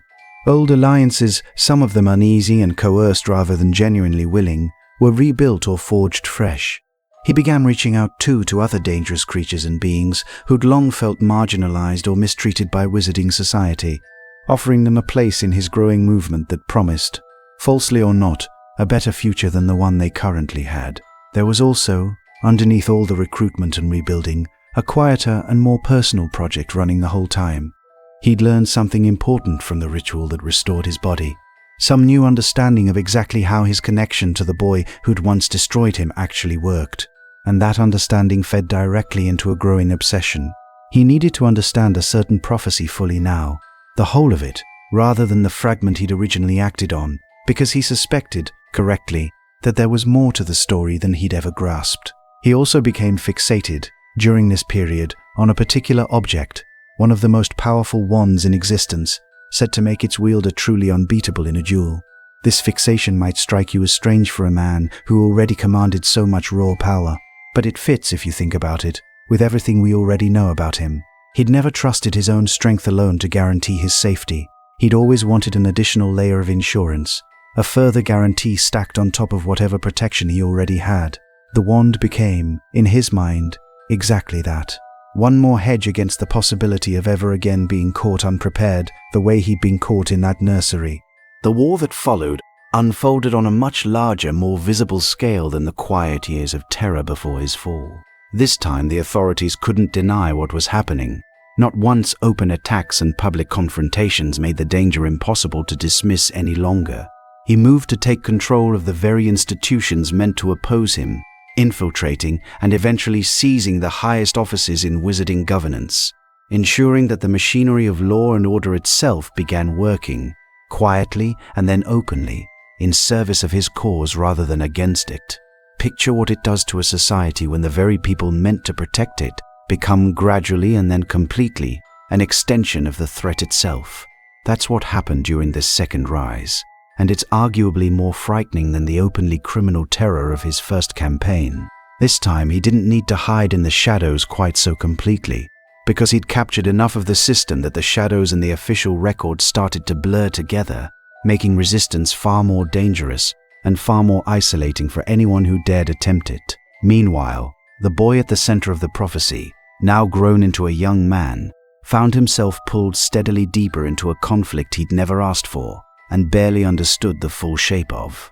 He'd spent years being doubted, dismissed, even mocked by parts of the very society he was trying to warn about the returning danger. That particular cruelty, being right about the most important thing in the world and being punished for saying so, shaped him as much as anything else in his young life, running in an odd, inverted parallel to the way rejection and disbelief had once shaped the man now hunting him. The two of them, Dark Lord and Marked Boy, were circling each other now across a war that both of them understood, on some level, could only end with one of them gone. The prophecy had said as much from the very beginning, that neither could live while the other survived, and 13 years of quiet rebuilding and rising fear hadn't changed that binding fact one bit. It had only made the eventual confrontation between them larger, more public, and more consequential than either of them could have imagined back when the words were first spoken in that small, unremarkable room above a pub. What must it be like to grow into adulthood knowing that a specific, named danger considers your death a personal, prophesized necessity? Most people never have to carry anything close to that particular weight. He carried it anyway, imperfectly and with plenty of ordinary teenage confusion mixed in, alongside the extraordinary burden, and the war unfolding around him during these years would ask more of him, again and again, than anyone his age should reasonably have been asked to give. Let's talk more about the hunt for that unbeatable wand, because it reveals something particular about how he operated even at the height of his renewed power. He traced its history obsessively, learning who had owned it across the centuries and how each owner had lost it, usually through defeat at the hands of whoever claimed it next. That pattern, victory transferring the wand's loyalty to the victor, meant he had to think carefully about how to actually claim it rather than simply taking it by force from whoever currently held it, since force alone might not be enough to earn its true allegiance. He pursued several leads across this period, each one adding to the mounting sense among those close to him that his old patience had curdled into something closer to obsession. Where he'd once weighed every project calmly against a dozen others, this particular hunt seemed to consume a disproportionate share of his attention, as though some part of him understood, even if he wouldn't have admitted it, that all his other preparations still hadn't fully closed the gap he'd felt ever since that curse rebounded in the nursery all those years ago. Meanwhile, the machinery of government he'd captured allowed him to reshape wizarding society according to his oldest, ugliest beliefs. Laws changed to punish and marginalize anyone without the right kind of magical ancestry. People vanished into custody for offenses that amounted to nothing more than existing while being the wrong kind of witch or wizard in his eyes. Schools themselves came under his influence, meaning an entire new generation of children found themselves being taught, sometimes quite openly, the same poisonous ideas about blood purity that had first taken root in him as a lonely, ambitious teenager decades earlier. Think about the scale of that particular horror. It's one thing to terrorize a population through fear and violence. It's another to actually rewrite the institutions that shape how an entire generation understands right and wrong, folding your own darkest convictions into the ordinary machinery of education and law until they start to feel, to children who've never known anything different, like simply the natural order of things.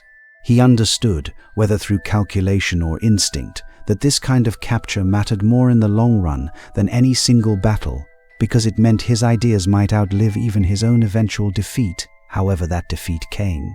Resistance persisted anyway, smaller and more fractured than the earlier war's opposition, but no less determined. Groups formed in secret, sharing information, sheltering people the new order had marked as enemies, doing whatever small, dangerous work they could to slow what felt many days like an unstoppable tide. It was exhausting, frightening work, carried out by people who had no guarantee any of it would matter in the end, and plenty of them paid for that work with their lives before the whole conflict finally reached its conclusion. There's a particular moment worth dwelling on from this period, when he finally learned the full content of the prophecy that had shaped so much of his life, rather than just the fragment he'd originally acted on. The complete version added a detail he hadn't previously known, something about the boy having power the Dark Lord knows not, and about a choice that would ultimately have to be made regarding that power. He turned that new information over carefully, trying to work out exactly what it meant for his plans, and it seems to have unsettled him more than he let anyone around him see. Because here's the thing about a man who prides himself on knowing more than everyone else in the room. Discovering that a prophecy governing his own fate contained layers he hadn't fully understood, even after 13 years of obsessive planning around it, must have felt like a crack in the foundation of his own certainty. He'd always operated as though total information and total preparation could guarantee total control. The prophecy's full text suggested there were dimensions to this particular conflict that even his considerable intelligence hadn't fully mapped, and that unsettling realization seems to have driven him toward even more desperate measures as the war ground on. He grew during this stretch, increasingly convinced that possessing the unbeatable wand would resolve whatever uncertainty the prophecy's fuller meaning had introduced. If he held the one weapon that made him truly unconquerable, he reasoned, then the specifics of any prophecy would become irrelevant, because no prophecy could bind an outcome that raw power made physically impossible to achieve. That reasoning, clean and cold on the surface, missed something important about how the wand's loyalty actually worked, a detail that would matter enormously in the war's final stages, though he had no way of knowing that yet. Meanwhile, the boy grew into the role the prophecy had assigned him with a mixture of reluctance and gradually hardening resolve. He lost people he loved along the way, mentors and friends and family members claimed one, by a war he'd never asked to be the center of, and each loss seems to have steeled him further rather than breaking him, though the cost of that steeling was enormous and permanent. By the time the final stretch of the war arrived, he was no longer simply a marked child living out someone else's prophecy. He'd become, through loss and choice and a stubborn refusal to simply accept the Dark Lord's version of how things had to end, someone capable of actually meeting the moment the prophecy had always been building toward. It's worth pausing, too, on how thoroughly isolated he remained, even at the absolute height of his second rise to power. He commanded armies, controlled governments, terrified an entire population, and still had not one single relationship in his life built on anything other than fear, utility, or worship. That isolation had been a choice made deliberately and repeatedly since childhood, and by this point in his life it had calcified into something permanent, a solitude so complete that even total dominance over an entire society couldn't touch it. He was, in the truest sense available to him, entirely alone at the top of everything he'd built, and there's no evidence he ever once let himself notice or mind. And so the war ground toward its final stretch, a dark lord more powerful than he'd ever been, but still, underneath everything, driven by the exact same fear that had shaped him since a cold night in an orphanage decades before. The final confrontation, when it came, would test every piece of the elaborate permanence he'd built, and it would test it against an opponent who understood, by now, something about sacrifice and love that he had never once let himself learn.